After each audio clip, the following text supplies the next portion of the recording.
And we are not live. Hey, welcome back to the Chromosome 2 podcast. Chromosome 2. Ball with the body bang to die. Oh, copyright. Oh, yeah. Man, dude. I wonder how Kid Rock is doing right now. I wonder what he is doing at this very moment right now. He lives in Tennessee? Maybe. There's a lot of people moving out there now. That's what I've been hearing. It's more like... Apparently Joe Rogan ruined Austin, so because he got all the liberals to move there. Yeah. But he's definitely changed. A lot of them did it before. Mm-hmm. They knew... Well, what was it? California had no U-Hauls. They were completely gone because everyone was leaving. And I know that Tennessee or Kentucky, like Sean Ryan lives in Tennessee. Yeah. And I saw Kid Rock on, what's that liberal guy? He's on a show. He, Bill Maher. Okay, yeah. He was on he's Bill, literally the first liberal guy I think of. Yeah. But Bill Maher he's a funny guy. I like what he says.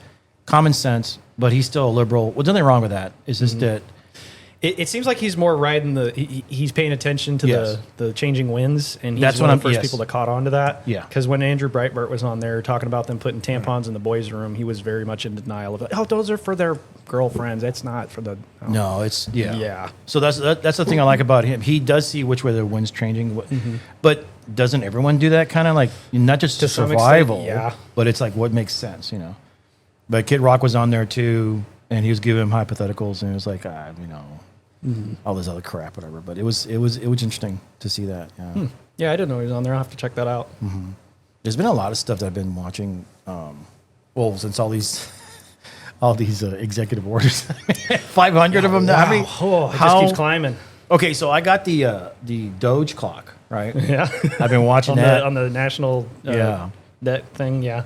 Well, it's on. I don't know if it's the same one or not, but it was saying something like, I'm guessing they want to finish this in 500 days, 504 days, 503 days, and they're going to close it down. Mm-hmm. And yeah, so it's in the supposed to be a meantime, self-terminating thing because they didn't want to create another branch of government to live around forever. And I think the main one was he found there was like 71, I guess, programs. I'm thinking what it was, and the total amount of saved they were saying it was like almost $50 billion already. I remember Elon saying something about where it's like, we're not going to see prices at the grocery store go down, but for once we might see it to where they don't go up a crazy amount. Yeah. They might just stay where they're at for once. Now, Adam Curry on remember I was showing you that video there.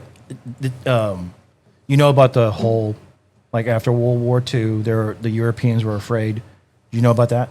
Afraid of what? So I forget what he calls it. So basically after World War I, Germany went into depression. Yeah, the Treaty of Versailles kind of Yes. fucked them over, and then we learned that we need to build up someone after we destroy them, a la Japan and Germany after World War II. Right, and so right around D-Day, like they were going to win. It's like 44. All these European nations that were thinking, hey man, we want to stop this happening again, right? So we need to have some sort of like monetary system so we don't do this. I think America came in and said, "Yeah, we're not going to let do what you guys did." And after World War I, we're going to bring them back up again, be part of society, be part of the club, be part of the neighborhood, and do it to Japan also, which they did. And that's the Marshall Plan. That's what the Marshall Plan was for Europe, basically bringing all these companies. Now, the thing is they needed to come up with some kind of currency, right? And that's when they came over to the States. They got on the Queen Elizabeth, the ship. They came across all these bigwigs. Mm-hmm. They met somewhere in I forget. He mentioned the town. I forget what town it was. They get there and they came up with a program. They said, okay, we're going to make the American dollar. The IMF was created. I was just thinking about that. Right. Yeah. So the IMF was created. International Monetary Fund. I think that's what it was. Yeah. Yep. And so the thing was, we need to make what currency we're going to use. Since America saved everyone, basically, right? Well, let's use the American dollar. Mm-hmm. And the idea was that the American dollar was backed by gold. Well, it was, but maybe still is. I don't know. They need to audit Fort Knox. That's oh my God! Wait till that happens. Oh, if it happens. Even I don't know. Trump's already blown away my expectations, but the bar was set so low, so it's that's true. It just and then so that's how, because I always wondered.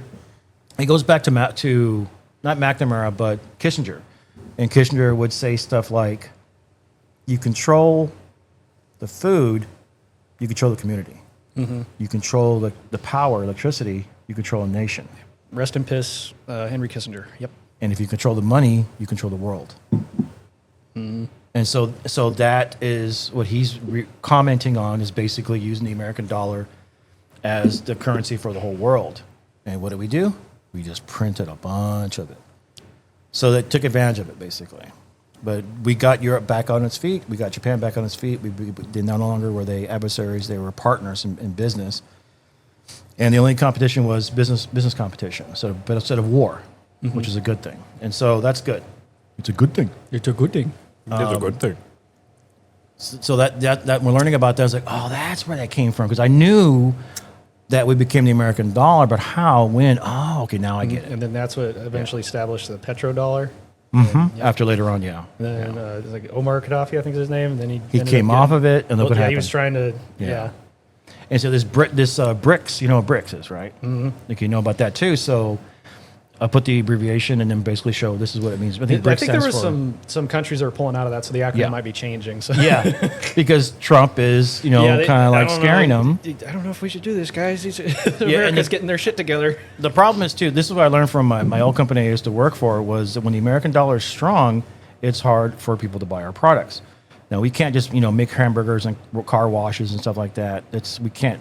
We have to make things, here.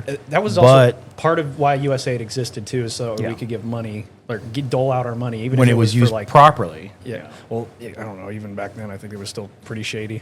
Well, now they see the audit list. Basically, they say, okay, we have a list of stuff. Look for the bad ones, one or two. It's complete opposite now. They're all bad, and then there's one good one, two good ones. And somebody had mentioned also that there's, for like gay people, like they have this medicine that they can't afford and the government pays for it. Like that's even on the chopping block too. Yeah, I've heard of that. Some other wild conspiracy stuff. Yeah. I'll save that for my segment because that's more up that alley. But you got anything for your segment? You want to get that going right now? I'll just press the button. The button time. That was good. That was really good. Beautiful. I love that. Beautiful. All right, dude, what you got? Lay it on us. Oh my god, this is getting good. Now it's getting good. I need to get the cough buttons. So the last episode is episode 9, and we're on the Homonoidea. Now before that sounds like an album. Sorry. Homonoidea. And the last one before that was Catarrhinae. So if we're doing Catarrhinae to Homonoidea, our lineage, 4.1 million years later, we get Homonoidea. And let's see here. Okay, a lot of cool things came out of this, man. Oh, yeah? Okay, a lot of cool things came out of Homonoidea? Homonoidea. So this is 4.1 million years later, and these little catarrhinae are running around Africa, and they're spreading around, and they start morphing, right? And so right around 28.4 million BC, Homonoidea comes around. And this is the superfamily of hominoids, apes, planet of the apes. So this is where it gets good. Oh my god, I was just like geeking out on all this stuff when at home. Okay, so I heard that too. Yep. I was like, oh my god, this is so cool. So the one thing is, I did actually take a cube. You took the cube? I took a cube last night. The time cube? You pulled the time cube out of the vault? Oh. So I had a good sleep. I had the week before that I did it. They all spark. You were in Denver when you did it, right? Yes. Yeah. Okay. And my dreams were so in color and clear. Like, wow. See, I've noticed that like coming off, like where I take like a pretty prolonged tea break, dreams just super vivid. Okay, we're gonna pause on this. This is what happened to me. Okay, so oh boy. Because I had done the medicine before, DMT.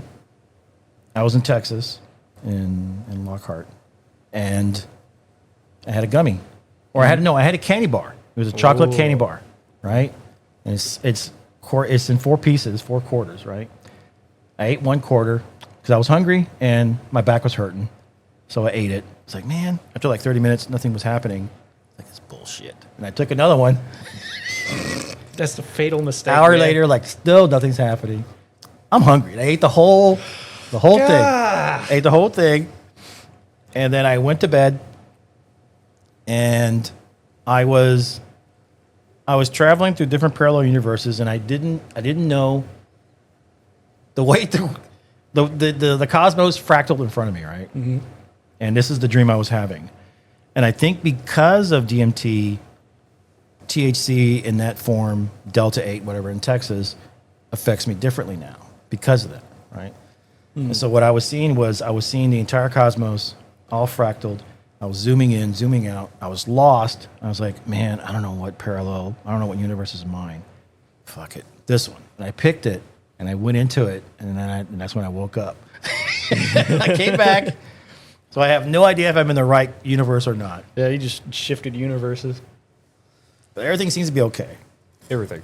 And then, that's so since I did it again, the effect is that everything's clear. Everything's pretty and clear in color, and my dreams were in color. And so, so I took one last night again in Colorado, and it was I slept really good. My back wasn't hurting anymore, and the dreams were pretty cool. Yeah, so that's my experience from that. Fuck yeah. So this also goes into the stoned ape theory too, right? So the difference between apes. There's no more. The difference now after the 4 million years is that there's no tails. If no tail, when they find a skeletal remains, sometimes the tail doesn't survive. So what do you do? So you basically look at the skull and teeth, and that's part of the how they do the morphology. A morphology is bones that tell a story about man, right? And so morphology is how the bones change. That's telling our story. Now we're getting to the point to where we have genetics, and genetics is proof of that story. That's the way I see it. So yeah, morphology is bones, how we tell a story of man, and genetics, when that another layer of information, genetics is how we prove that story. And of course, and then those samples we find, it's very rarely we can find genetics. So if genetics can be found, and with those bones, with the morphology, right? So now we're getting to where, when they have no tail, you look at their skull and their teeth, and you start seeing, okay, how that's how they put it into the brackets. We're going to put it here. We're going to put it here, and this tree evolves, and then you see, like, okay, this makes it more complicated. Like, there's lots of different simians, genomes, basically. There's so many different branches of monkeys running around, and apes. So their face becomes more broader. It becomes taller, and their what do you call it, narces? I think it's basically the bone where the nostril part's at. Starts to widen, right? They start they're because they're flat. Their face is becoming flatter, and that part of the bone gets wider. Let's see here. Now they have broad, crushing teeth, large canines. Their brains are getting larger also. And the idea too is that they believe that it started in East Africa, is the origins of hominoidea. And then from there, East Africa is spread out to Africa and the Levant, and then basically Africa and Europe, Asia, and that would be the world island. They're just spreading out all over the place, right? And what's going on is it got warmer. So when the earth got warmer, they kind of started spreading out. And this could also be where they start to be bipedal, going from 4 limbs, jumping up on their 2 legs, and walking around. So it's probably the first inkling of bipedalism, right? The one thing that's really cool too is ears. Ape ears are almost identical. If you look at every little monkey before that, the Catarrhini, when you get to hominoidea, ears now, if you look at the ape family now, ears look very similar to ours. Like, whoa, that's really cool. Because they can hear the same looking ears, right?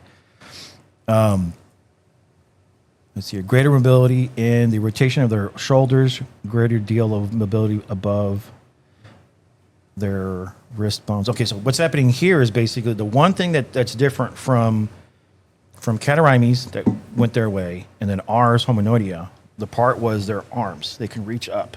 We can our shoulders can have more ability than if you look at a monkey, like a dog.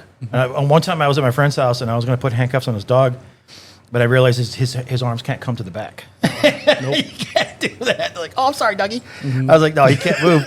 Can't move his arms, so I can't put handcuffs on his dog. Stop resisting. Yeah, stop resisting. And so that's the idea. Like You can hog tie them. You can hog tie, Bro, right? That's why the ATF shoots them all the time. Oh my god, that makes perfect sense. They can't put handcuffs on them. Jesus.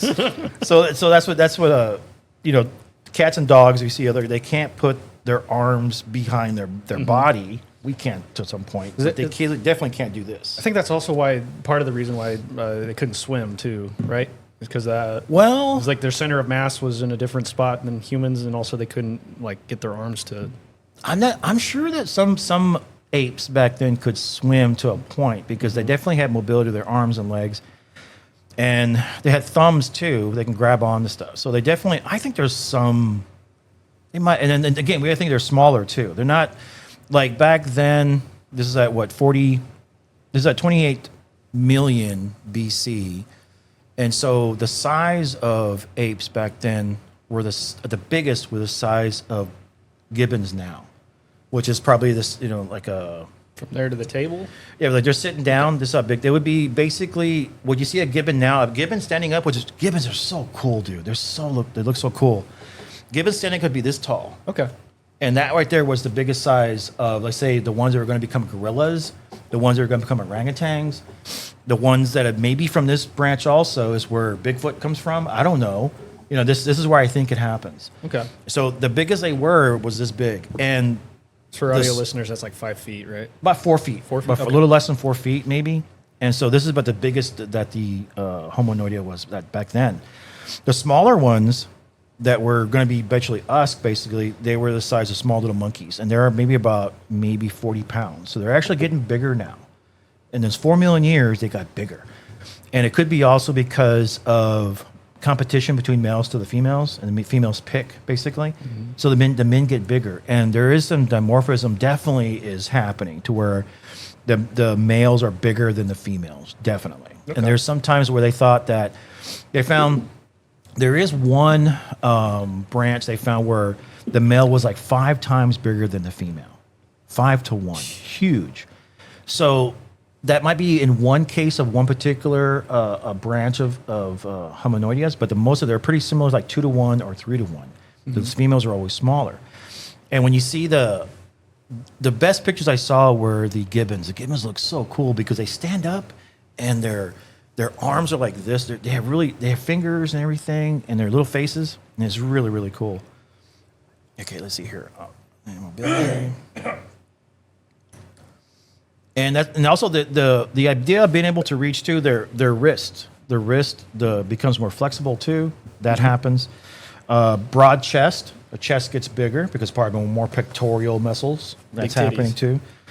Sexual dimorphism is definitely visible.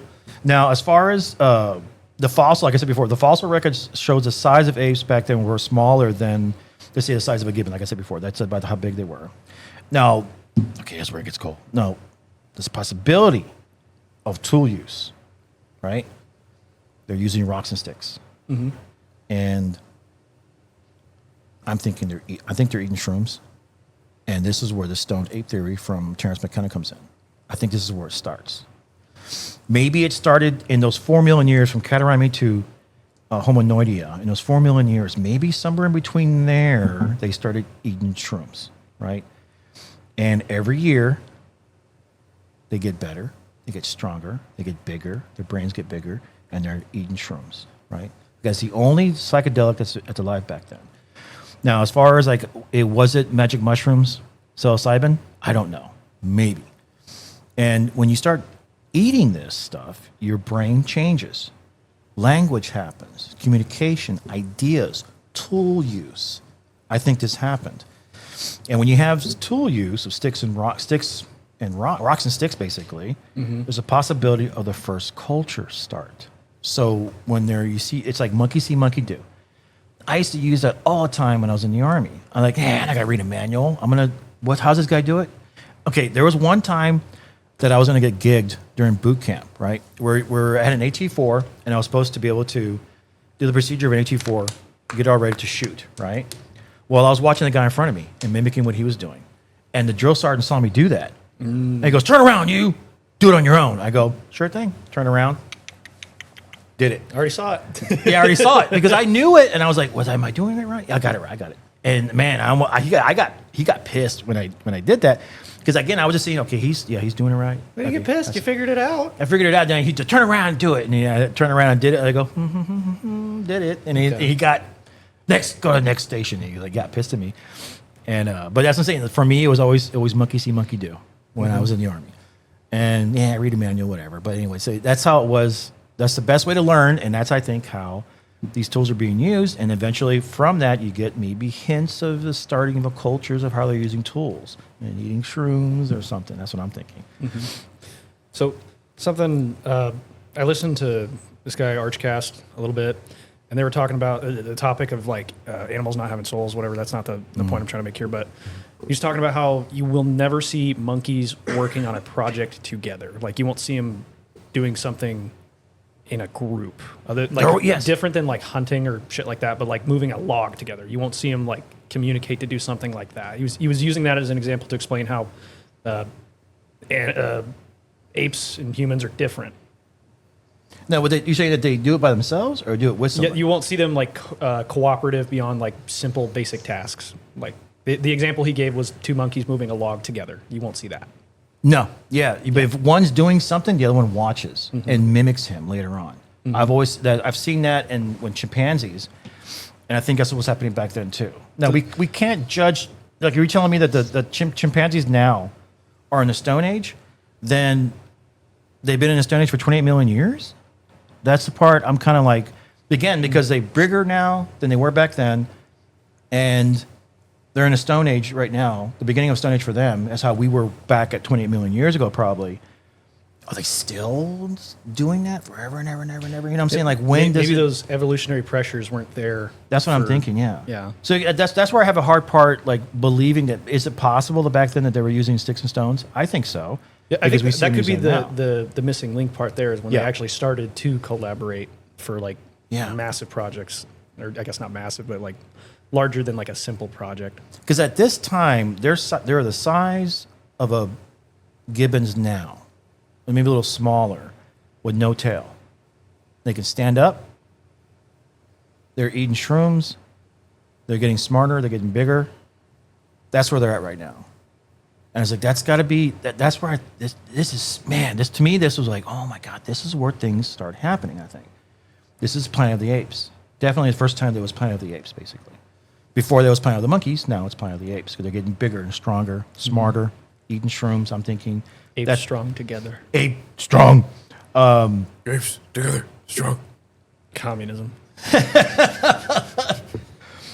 When it comes to that, I always when I was reading this and watching, I was thinking Planet of the Apes. And that's a damn good series. I don't know if you guys have seen it. I really like when Caesar becomes smart and he kind of he infects everyone else with that brain. It was supposed to be for Alzheimer's. Alzheimer's, right? And that was, and I wonder, it was a chemically made whatever thing, but I'm nah. I think it was probably mushrooms or anything. But it's such a good movie series too. Yeah, such good. I think it's starting to peter out as they keep trying to go on with the story. It's done now. There was a comic book too for a little while. I think I was going to get them, but I was I didn't decide to get them. But yeah, I just like Caesar's character from beginning to when he dies and it passes on to his son. Spoiler. Fuck, you haven't seen it. Fuck you. You haven't seen it. But it's such a good series. Yeah. So that's this is a really cool point in history, I think, at 28 million BC, and I think this is where the Stone Apes started. I'd never considered that. I was wait a minute. This is where it starts, I bet you. In those 4 million years to when they became Homonoidea, I think it was happening.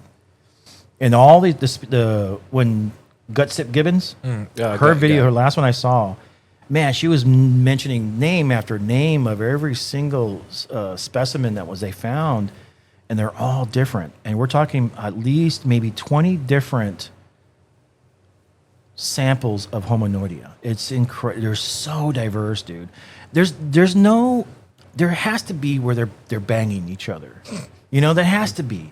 The same way like humans banged, Neanderthals in the Levant. When you had that first, the Nephilim, right? Where they come from, basically. So I'm saying there had to have been some banging back then, monkeys messing around with other monkeys, different types. You don't have to convince me of that. I've seen what people bang in this day. I know. Yeah, they're going to bang, men will bang anything. Yeah. So that's that. And yeah, I would just like totally like just tripping on this. It was really cool. I was like, oh my God, this is where it starts. And I think this is where maybe one of those orangutan or ape-like gorilla type went into Asia and became the Bigfoot and walked across the Bering Strait and then found a new home in North America. That's what I think. So I think this is where it starts. So the Earth is getting warmer. They're spreading out. They're all over Africa. There's even one little. The main one they found, the oldest, was Proconsul. Now, Proconsul is probably the best example of this is where we're at. This is what we look like, and it was really neat. I'll show that too. Proconsul. A really cool title too. Proconsul. Yeah, it does sound cool. Like some Roman senator or something. Yeah, really cool. So there you go. That's the whole. This is a very wild Planet of the Apes part of history. Yeah. Nope, wrong one. Yeah. But yeah, man, dude. And the next one after that is going to be, after Hominoidea, you have Hominidea. And of course, this Hominoidea is the ape family, which we now see as gibbons and chimpanzees, orangutans, gorillas, and humans. We're all there. This is the ape family. Yeah, it's really neat. Yeah. Next one would be the great ape family. Yeah. Boom. Yeah. There you go. All right. Boom, diggity. So, Let's talk about Bitcoin. Yeah. talking about Let's talk Bitcoin. about Bitcoin. Oh, man. Oh, It's just I wild. want to ask you guys, like, what the Darwin model. Remember we're talking about that? yeah. Okay, so what's your, like, do you understand what the Darwin model is? If public school has taught me anything, it's selective breeding, like for specific traits. Yeah. And there's a environmental pressure that naturally causes selective breeding, but for something that has intelligence and an ability to comprehend the abstract, then we can almost, instead of, I would encompass it as an environmental pressure itself, but we can select in like of our own will to breed. Yeah. I need to learn how to sentence better. Well, that's what that came from Brent Weinstein when I was again no Joe Rogan episode, and Yeah. he was talking about Darwin model, and they're like, whoa, they use a lot of big words. He is a real smart guy, and it was kind of over my head sometimes. But the note I put down, I'm going to read off what I wrote in the notes. So I said here, Darwin is the Darwinian model, creationism, intelligent design. We see evidence of microevolution, but we don't see evidence of macroevolution. Mm-hmm. And when I took it with examples of that would be like, micro would be the smaller parts. Like the shape of a beak changing a little bit. Yeah. And so for humans, I would use the Sherpas in Mount Everest. Being more acclimated to lower oxygen. Yes. Or higher atmosphere, lower oxygen. So that would be a micro?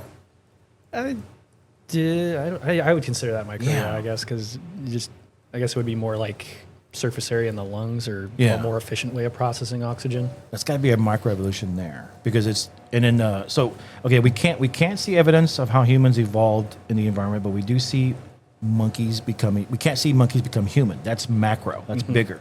That takes too long. Yeah, I think the example Brett Weinstein was like it was a shrew to a bat. I think that's what he was saying. How do you explain that? That's got to be macro. I mean that's macro. It's like, and again, like what I've seen is it takes millions and millions of years for things to change, and that's what I just can't. Sometimes I have a hard time understanding that. Like, holy crap! How the fuck did we get from Bitcoin to this? No, we didn't bring it. I just okay, bypassed it. Just remembered you said something about Bitcoin. I want to talk about Bitcoin. Yeah. So here's here. I'm a scientist, so it's not my goal to persuade you. So he was talking about Darwinism, the Darwinian model, and this really struck with me when he said, "As a scientist, I can't convince you of Darwinism. The evidence has to persuade you, not me." Yeah. And when I heard that I thought of DMT about that too, because I can't persuade people to do DMT. They have to hear and see the evidence for themselves. You have to experience it, yeah. Yes. So the Darwinian model is a working model. It's a working theory of what they think. Now the hardcore creationists, they're against it, of course, and the hardcore evolutionists basically would say, no, this works, you're dumb, this is the way it is. And I go, that's not the way you're supposed to do it. There definitely is something missing with the model, and I look at it as the way I think of DMT is the way I think of this. You have to let the evidence persuade the person to consider it, basically. The Darwin model is not whole. There's something missing, and that's the notes I took on that.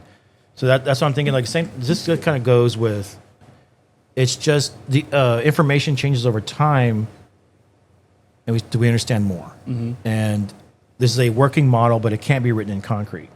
It has to be able to morph. So I bring up Rillo all the fucking time, but he's the guy who gave me this idea where instead of writing in pen, we write in pencil, and then as the theory changes or the evidence points to something else, you're able to erase that section and put in Update it. It's called a praxeology instead of like an ideology, a praxeology. Take it easy. Quit swearing on my podcast. I'm swearing. Stop it. This is my Christian podcast. Please stop scaring us. Yeah. So it's yeah. pretty Yeah. badass, dude. It's fucking I remember in that video too.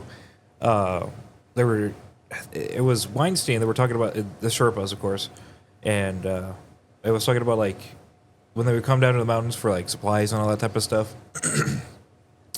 They would have what would be in the consideration of the opposite of asphyxiation would be hypoxia. Too much air. Too much air. Yeah. Because says they're always up there in the high altitudes. I'm pretty sure hypoxia is a lack of oxygen. Whatever. No, asphyxiation. Asphyxiation is You can't breathe. Like everyone thinks that you can breathe 100% oxygen. No, you can't. Oh yeah, because that's that's diver's sickness. I'm thinking something else. I'm sorry.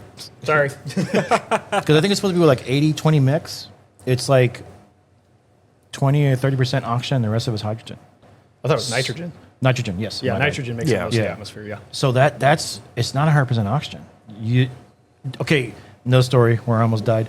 I was working for AMD, and my job was to help prep the chips to where the engineers could do reverse engineering on it, or just basically chip checking. So it was a K7, I think it was a K7, the processor. And what I would do is I would get the chip, put it on a little puck with this type of like glue. It was like a wax kind. It would solidify. And I'd turn it upside down and put it on a rotating plate that was diamond film. And they'd basically, so when let's say for example, you zoom into, how you have the chip on the process, the little plate has all little points in the bottom. Yeah, the pin. And you plug the pins, you plug it in. Okay, that little processor, that's the processor, right? CPU. So the CPU, right. So sometimes that ceramic thing they would lay on, the K7s, this is the AMD K7s, right? These were not exactly straight. They kind of bowed. Okay. Yeah, sometimes, that's right? what the thermal paste is there to account for, yeah. So they had a ceramic plate that they would sit on that was a lot more sturdier, and it was ceramic so it could take heat. The chip was not exactly perfect. So what I would do is with the micron film with water, basically drill down to where you would basically shave off the silicon to where you get to the piping. And the piping is the photographed metal that they call it photography. And what they do is that they have a light source and the film. Here's the actual film. Are you talking about lithography? Yeah. Okay. So they would have the light go through the film, and they would actually project the piping for the in the silicon chip. I might have gotten my term wrong there because lithography is when you're actually like making the processors itself. So and it's all on photographed technology. It's really cool. And so what would happen? Well, you would basically micron mill all the way down just within microns to the metal layer. It'll all be gone. And that metal layer, they could actually see it from top, and they'd run current through it and see how it's going, see if it's getting hot in certain areas or cool in certain areas. Okay. So that piping, if you zoom into it, it's like, imagine it being this thick, and there's pipes going all the way around for all the circuitry. And and the reason why you have all that layer of silicon on top of it is to cool it. But this is like really, really small. But when you zoom in, it's like a mountain, and you're drilling in, you're basically taking away the silicon to get to the metal layers. Okay. You get close to it. So the one thing the thing I noticed doing it was that then they started replacing the ceramic plate with a kind of like a plastic, I don't know what it was, Kevlar or whatever it was, but it was lighter, it was cheaper to make, and that would bow right on the other ends. So the chip sometimes would start getting too close to the edges on the edges because it was being bent up. Right? I like that. Yeah, so that's what I would do as far as like silicon prepping for the engineers, and that's where that chip came from. Yeah. So how did we get here? Damn it. No clue, but I didn't know you worked for AMD. That is cool as shit. So that's when I worked for them. And okay, when I would do that, I would use acetone to clean off whatever, and they had this booth right that had gas, like it was like I think it was high nitrogen. Nitrogen? Would you breathe nitrogen normally, right? It just makes up most of the area. So it would push out all the oxygen, and I get sleepy. I was fucking dying. Okay, I have a story about that too. I was. I'm like this, going like, and the errors. I didn't know what I was doing, a dumbass. And here I am in the lab, in the chemical lab, had my mock suit and everything on. I'm looking, and I'm going, man, I'm getting sleepy. What's going on here? And I realized, oh, there's no oxygen here. And I just, somebody woke me like, hey, what are you doing? Oh, God, dude, I need to get up. And I got up and got the hell away from there and started breathing air in the hallway because it was pushing the oxygen out, and I was getting less. Because we had, you know how you have a chiller that's made out of nitrogen? Chiller. Is it nitrogen? Chiller, it would be liquid nitrogen. It's not explosive. And it would use it to cool the machines down, right? Okay. And every day I had to go and fill it with like 20 gallons, whatever, and then roll it into the place, roll it into the lab and hook it up. I hope you're not breaking any NDAs or something, dude. No, I'm not breaking. It's a long time ago. Okay. I never had to sign any NDAs, but that's how they would chill their microscopes that were looking at the chips. Okay. So I had to do that, but that stuff, it's nitrogen and it pushes oxygen out. And here I am like falling asleep and it's fixating. And there was an alarm in that room where I put the tank, right? And we could see, it was like, ooh, 20% oxygen, better get out of here. It would have a little thing on there. Yikes. So it was neat. It was really cool. And that's all. And then the microscope, what's it called? It was a microscope that would use, it's not actually visually seeing the chip. It uses some kind of radar. And when it uses radar, it's layering down metal. And so when you look at something, you're actually putting layers. You got to move. And you put and that's what it's doing. It's really, and that's when you're looking at the chip. When you an X-ray telescope or something like that, they would zoom into it really, really close, and you'd see it. And it goes, you see the metal layers that are going like that? See that layers? Yeah. What's that wavy stuff? Well, because I'm looking at it, it's not visual light. It's actually, I don't know how to explain it, but they were using something else to see. It was like sonar with metal. Maybe an electron it was microscope? Weird. Yes, the electron microscope. That's what they were using, because when you use an electron microscope, you're actually layering down metal. You're layering down something on it. That blew. I didn't know what they're talking about. I'm gonna have to do a shitload of googling on this. Yeah, it's really cool. So that's how they were used, and you needed to chill that lens, whatever, and that's what that nitrogen was for. My takeaway from this is we need semiconductor factories in the United States. Yes, no, we do. Yeah, and I remember one time there was this Taiwanese girl. Was in there taking pictures. And I go, hey, man, is she allowed to take pictures? Because I thought she was like a spy for China. That's what I was thinking. Yeah. And I was like, hey, is she allowed to take pictures? And she goes, no, we're the same company. Yeah, but they're in Taiwan. I go, yeah, but they're same company. I was like, all right. I was kind of suspicious about it. Racist? Yeah, I was racist. Yeah, I was being racist because she was Chinese. I have a similar story about asphyxiation. Now, I got to be careful how I explain this because I don't want to get the company in trouble. They're good to me. But it's all your fault. But essentially I got hired on seasonal extra hand for this company that dealt in dry ice. And something the guy mentioned to me is like, hey, when you're like leaning into the coolers, be careful that you don't like fucking like overexert yourself or inhale too much because you'll get lightheaded. And like, I was like, yeah, okay, I'd be careful. It's easy to pay attention to that. I'll know if I'm getting lightheaded, right? And then No, you don't. there's one, like, they're big ass bricks. I was like clawing, pulling them out, Yeah. like thick ass gloves. But I'm leaning into this cooler and I start thinking, oh, I'm sleepy. I'm like, oh, right the See? fuck up. Like I had a huge spike of adrenaline when I realized what was happening. Because you're dying, your body's telling you, hey, you need to get the hell out of here. Yeah, that was But yeah, I learned my lesson. In the company's defense, supervisor warned me that shit, and he was right there. So if anything had happened to me, he would have been like, yo, fucking yeah. But so yeah, man, that's yeah. Oh, since we are on that type of topic, I guess I have something to talk about, huh? Uh-oh. Well, you guys were talking about your almost asphyxiating. I can't say the word now. NDEs. NDEs. Not death experience. Not to be confused with MDE. Shout out Sam High. Last time I said NDAs. Yeah, NDEs. You know, no, I mean NDEs. Yeah. NDEs, yeah. Yeah, NDEs. So we're going to talk about an experience that I had. It's a little bit different from yours. I don't even know if I want to classify it as an NDE, but it practically was. I would say Something happened, yeah. Yeah. 2 events. One of them was in a drunken stupor. They usually, Dumbass. you were there at the aftermath. So I was at the after party. But I'm going to talk about the particular experience that happened when I was in basic. So, Wait, you're a Fed? funny. I was having heart troubles one day during basic training, and had to get taken out. EMS. They were pushing all sorts of drugs into me and all that type of shit. And those weren't clearly working. So I was like, okay, well, what's going to happen now? I kind of just thought of myself, and the guys in the ambulance were like, hey, we might have to cardiovert him. And that kind of worried me a little bit. I was like, what's that? I was audibly like, hey, what is that? What is cardiovert? There's And a Motley Crue song about that. And then I don't know if it was electrodes for sure, but I don't know if they actually did put the paddles on me to do that. But I think it was through electrodes, and then they just like fucking shocked me, Taste your heart. basically.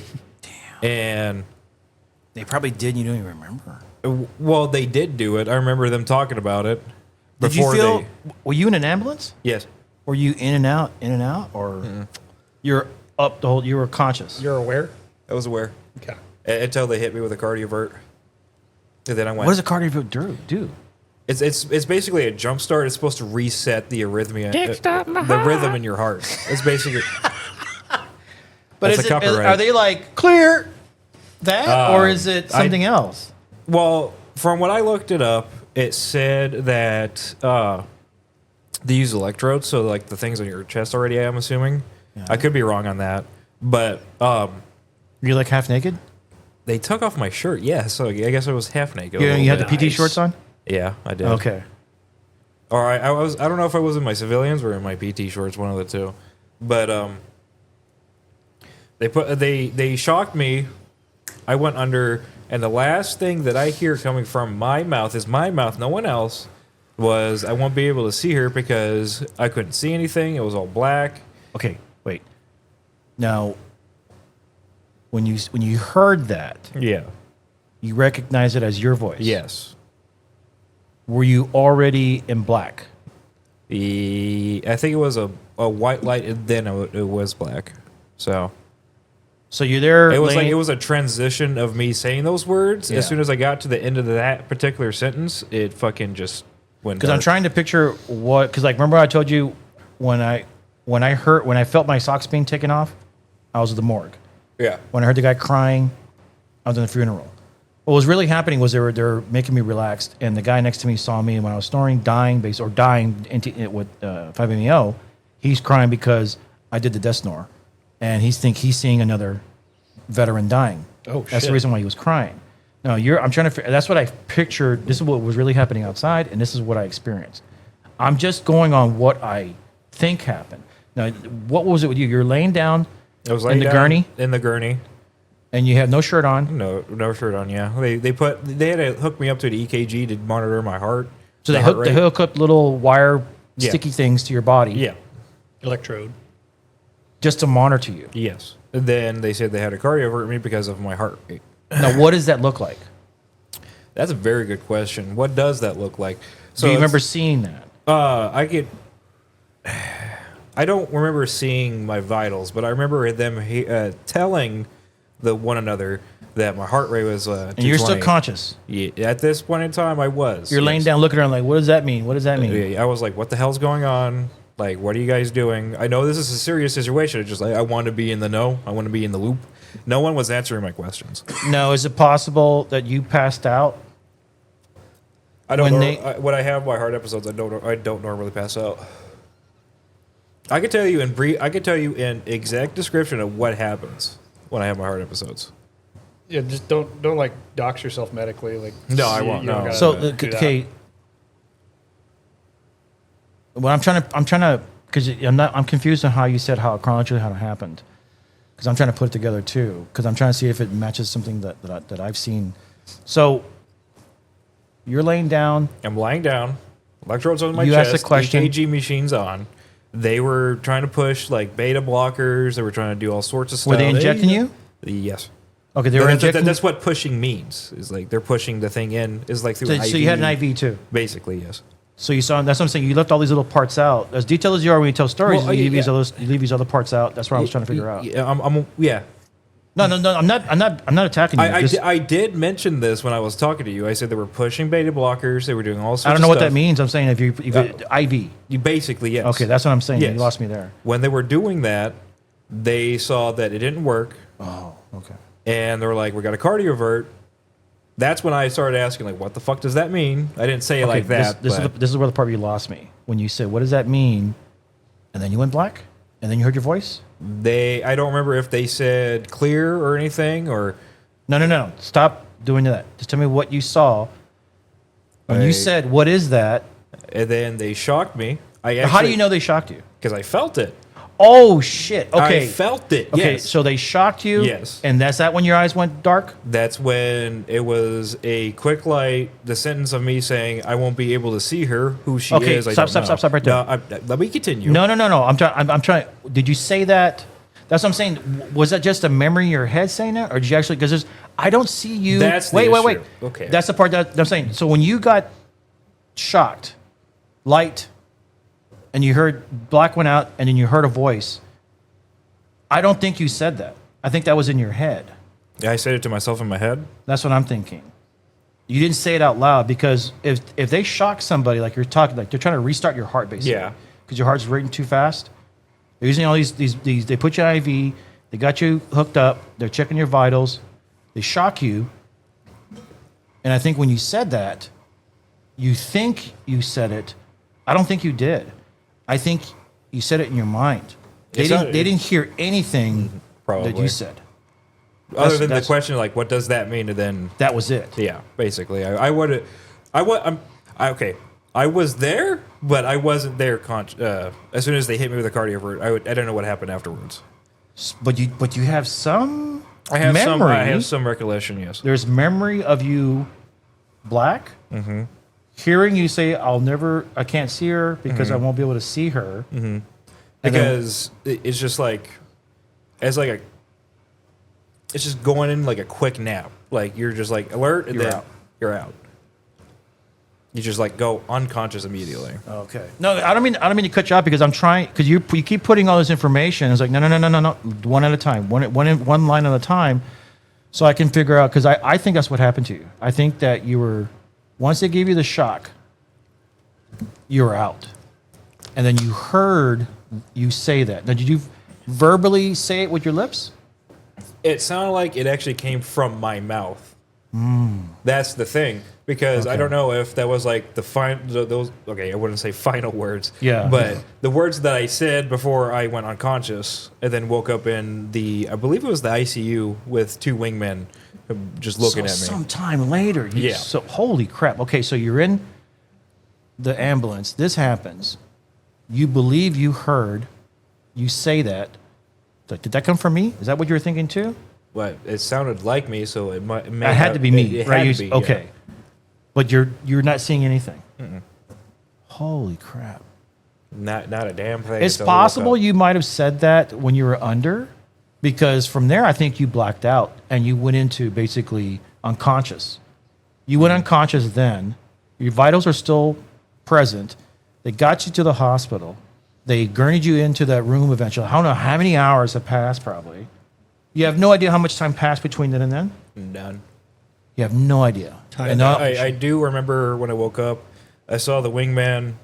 I think right after I did leave some details out, but it was just I was trying to hurry up and just tell you the story. No. So what details? So when I woke up, I saw the doctor.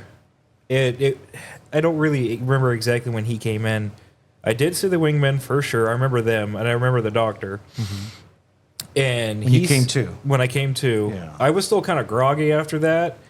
And I do remember going out one more time. Nothing said or anything like that. I just Yeah. like fell asleep, In and then I and woke out. up In and out, in the yeah. cardiology wing. Wow. And the doctor told me before I believe I conked out again. He said that you had an abnormal amount of white blood cells in your blood. That's what he said. So in between that time from the ambulance to you in the room coming to Coming to in the ICU. they did blood work on you. They got you. Could take an hour, but it's probably an hour later because you have no idea how much time. When did you realize what time it was? What time in the morning of the day did this happen? When did it start? When you're in the ambulance? It What day? was so when the ambulance picked me up. It was about shit. I think it was about Morning or afternoon? morning, about like 600, 700. Okay, so it was early in the morning because you were about to do PT. Yeah. Okay, then something happened, ambulance, you run off. Now, when you're in the hospital, is it nighttime? It was midday. It was getting closer to night. So about Holy crap! You're talking about 6 hours later. yeah, but when it was in ICU, I don't know exactly when. But as When did soon- you realize what time it was? When I got into the cardiology When they wing. rolled you into some other room? Just put me into that wing, and I woke up and I looked outside. I had a really nice view, by the way. But it looked like it was getting closer Afternoon. to nighttime, so maybe about Evening, evening. 7 or 6. Yeah. Holy, so it's like 12 hours later. Holy shit! So you were unconscious for that amount of time, and was there any memories? Just black, no time. Well, from being cardioverted, working in the ICU, then going unconscious, and then waking up in the cardio wing, I was like They rolled you into another room, into another part of the hospital. Yeah. and you were, oh, what the hell? I'm in another place now. Yeah. They honestly, I don't know how long Yeah. it took them to take me to the to that cardio wing, but it seemed pretty fast, I would say. But I was unconscious, so I don't know. This is like 12 hours later, dude. Basically, Holy shit! And so, I think there was, yeah, man. You definitely were unconscious and maybe I wouldn't say dead. But yeah. you definitely- That's the thing, though, Yeah. because with the cardiovert, it's just to. It's supposed to jumpstart. Yeah. No, not jumpstart, but Or basically restart. It's a reset. yeah. It's a reset. But that's the thing. I was like, I don't know if I would classify that necessarily as an NDE. But if it was, then there was no visions or anything of that sort. When I told you this, you looked at me and you said, well, maybe you're not allowed to remember. That's the thing. Maybe if you did, this thing, did any of the nurses, the doctors, or anyone there, or anybody else later on tell you this is what happened? No one told you anything. I do remember a doctor telling me that the EMS reported that I had a heart rate of 220, and that he also told me that the EMS personnel did not keep that paperwork of the printout of that. So your heart rate was like double. Mm-hmm. Heart was about to Like explode or cardiac something. arrest Yeah. type levels. So from their experience, they said, "We need to give him a shock to reset his heart." But that's like, you're fucking with death there, man. I thought, that's what I would think. You're Yeah, life and basically, death right like- there, because that's, from their experience, that's the best thing to do in that kind of situation. Because they probably had this many a times. I have to think of that too. Like, And the reason probably those 2 guardsmen were there was just to make sure you didn't hurt yourself, because maybe there was some frailing going on. Who knows? Well, you don't even remember. I do remember when I was a med hold, my former MTI, a military training instructor, that's what the Air Force calls it. Yeah, I tried going into the chair force, but he told me, Master Sergeant McMasters and Technical Sergeant Robinson, that they weren't able to see me because they heard that I believe it was a whiskey tango. The fuck is that? Suicidal, homicidal. Oh, Why did they say that? I don't know. I remember getting a call. The guy at the desk, I may have told him the wrong information. But I was still out of it. I didn't know what exactly was going on. I was still confused, and he was very, very stern with me. Like, holy shit, okay, man. Okay, how much time has passed since, like, when you left the hospital? When did these guys, the drill sergeants, talk to you? Like the next day, same day? After 7 days, when I got back into med hold. You're in the hospital for 7 days. For 7 days. Or 7. And so in between that, they say that about you. Yes. What are you saying and doing? Most of it was a blur, but when I actually had a full day of complete consciousness. So it seems to me like your short-term memory did make it to long-term memory. Mm-hmm. So a lot of it's missing. Little parts did make it through. Same thing when you drink too much. What happens when you have alcohol poisoning is that the short-term memory doesn't make it to long-term, and that's lost. It's forever. not fun. So in between, back to what was happening here, only glimpses of what happened made it to long-term, and a lot of it was short-term didn't make it. Mm-hmm. There might be information somewhere in there where if the drill sergeant's coming to you later on telling you that, you must have said or did something that made them say that. Like, why are they saying that? I was sitting outside the chaplain office because I was escorting a wingman to the chaplain. Stop. Just listen. This is when Give me a timetable here. I don't fucking remember. Is this within that 7 day period? Is it after this is after. Okay. So you're there. How long are you after there when you start walking this? I was in med hold for a month, bro. Holy crap, dude. Yeah. So somewhere in that month, Okay. I was. See, that's the parts I'm missing. You don't. Yeah. I don't understand. Okay. I was in this month period. I was there. Actually, speaking of which, I think it's maybe I don't remember how long ago. Maybe 2 years. This month that I was released into civilian it's 2 world. years. Oh, okay. Yeah, maybe more. I'm not too sure. I don't really remember. But I was escorting a wingman to the chaplain. The chaplain greeted him and all that. When they went into the room, they started talking. I couldn't hear it, but I was sitting. I was sitting in a chair. Why are you escorting him? Because the battle buddies. Oh, he came back to hang out with you at the hospital. No. Okay, man. Do you not? What's going on here? I'm trying. You're not. You're all over the place. After the 7 day period, You're there for I a was month. in a month in med hold. Mm-hmm. Sometime in that month, I had to escort. Not really escort, but I was there with my wingman at Mm-hmm. that point in time. Take him to the chapel. Okay. Chaplain. But you're not back in the barracks. You're there at the hospital. No. I'm at the barracks. I'm just in med hold.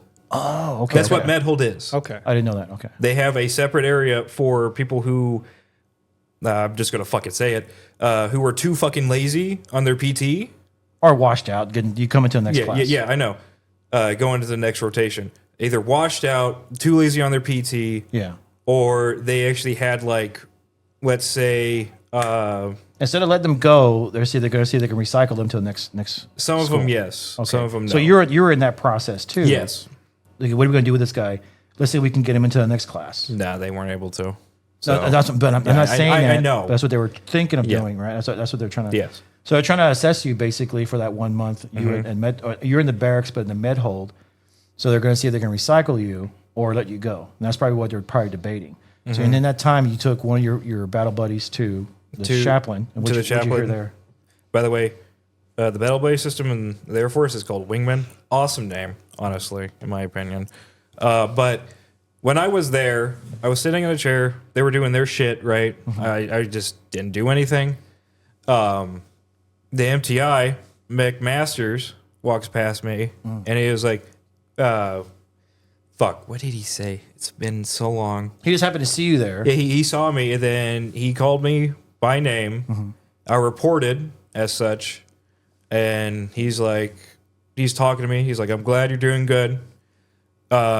Unfortunately, we weren't able to see you because they told us that you were either whiskey or a tango or both.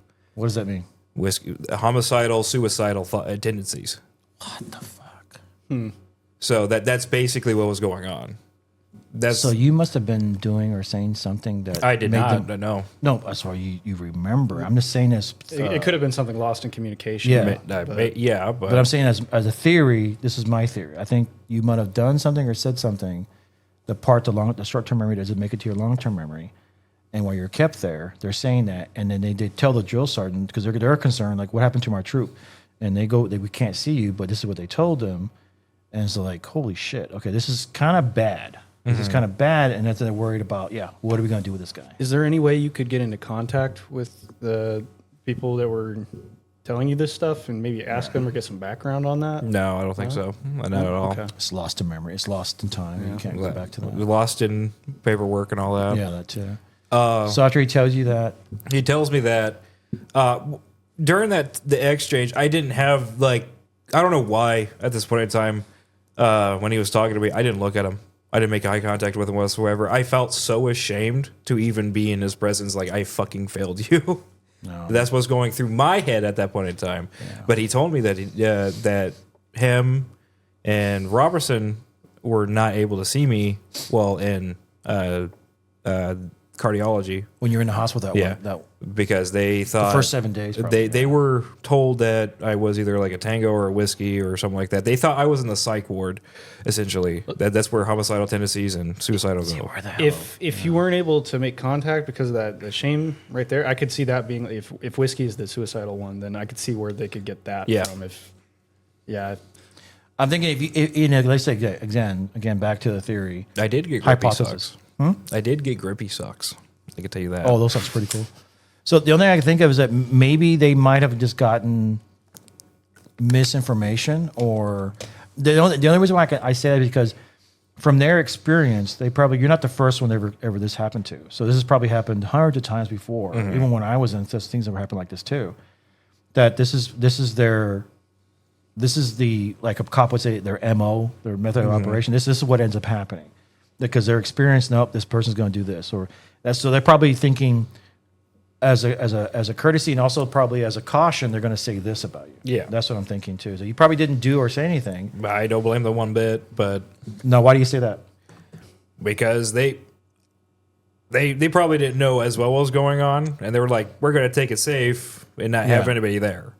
That's why I said I don't blame them. it could. Yeah, you could probably get triggered like, fuck out of here. You know, You'd be that's like, what's better. You get out of my face, all Yeah. that type of shit. I wouldn't do that to them. They But they don't know that. Yeah, well, yeah, From their that's experience. understand. Yeah, I'm just saying, like, I know personally I wouldn't do that because both Robinson and McMasters, they were fucking cool. I liked them, although they would have like reamed my ass. Yeah. And basic, but they were cool. They were cool. The reason why I'm saying, because for example, the reason why Joshua James was there when I was doing Bufo is because I found out later on that the reason why, because when men do 5-MeO, they frail and start swinging, and they might hurt themselves, they might hurt somebody else, and that's the reason why they want a big guy there to hold you down. And that's when he said, "No, you just laid there. Like he didn't have to do any work. Because I wanted to die. Yeah. I wanted to go there, that kind of thing." So that's the reason why he was saying that. So now I know, that's the reason why. Because when you see videos of other people doing 5-MeO, sometimes they start freaking out. The men start freaking out. And there was only 2 girls there. There was one guy there who was doing the fire, and it was him. And so he was there as backup security, basically. That's probably a reason. Maybe that's the reason why those other 2 guards were there, because from their experience over time, this is what happens. So you never know what might happen. You might freak out, might jump off the bed and start fucking attacking people, and you're not even aware of it. So you're freaking out, whatever it is. I'm saying that's the reason why they're there. So you probably didn't say anything. If you did, the same thing as Schrodinger's cat. You know if he's dead or alive. You don't know what's happening. You just don't know. So after the drill sergeant talked to you, what happened after that? I said, yes, sir. Sat back down and he left. And that was it. That was it. And then what happened to you after that, though? I was in med hold for the rest of the time. That 1 month? For that particular month, got out around February. It was a hassle to get back because I didn't know what the hell I was doing. And then I got back to Kansas City Airport. Went home afterwards. So after that 1 month, after you met the drill sergeant, you left, and you were there for a month, and then they let you go. They give you your paperwork, and you go. Mm-hmm. And that was it. They give you a plane ticket or a bus ticket back home. Where were you at? Where were you doing basic at? I don't. Can I say that on here? I guess I San can. Antonio? Depending on San how close Antonio, it is. No, that's just Okay. that's instead of. So you're down in San Antonio. So you were in the Air Force basic. I would say you were Yeah. in the Air Force for a month. Then you're a month. Yeah. Yeah. Okay. You weren't. When you told me last time you were only in for like a day or two, it's like no. You weren't there a day or two. No, you're still in process. You're still in base. You're still in basic. So you're still in boot camp doing all that until they figure out, well, we can't recycle this guy. We gotta let him go. And so, I kind of wish I had the capability of staying, but I was like, there's no way. There we go. you were 30 days in the Air Force then. Yeah. If you had gone 90 days, damn, you would have been able to at least maybe get some kind of like disability. That's what I'm thinking. Yeah. Wow. So that's what happened. Holy shit, dude. Yeah. So then, you told another story too, where you said the same line again. Oh yeah, that. You want to talk about that? No, we skipped that. Yeah. Yeah, it was just me being drunk. That was pretty much it. But I can get us on to another subject here, but first, tell me to stop if I'm gushing too much, but like, thank you.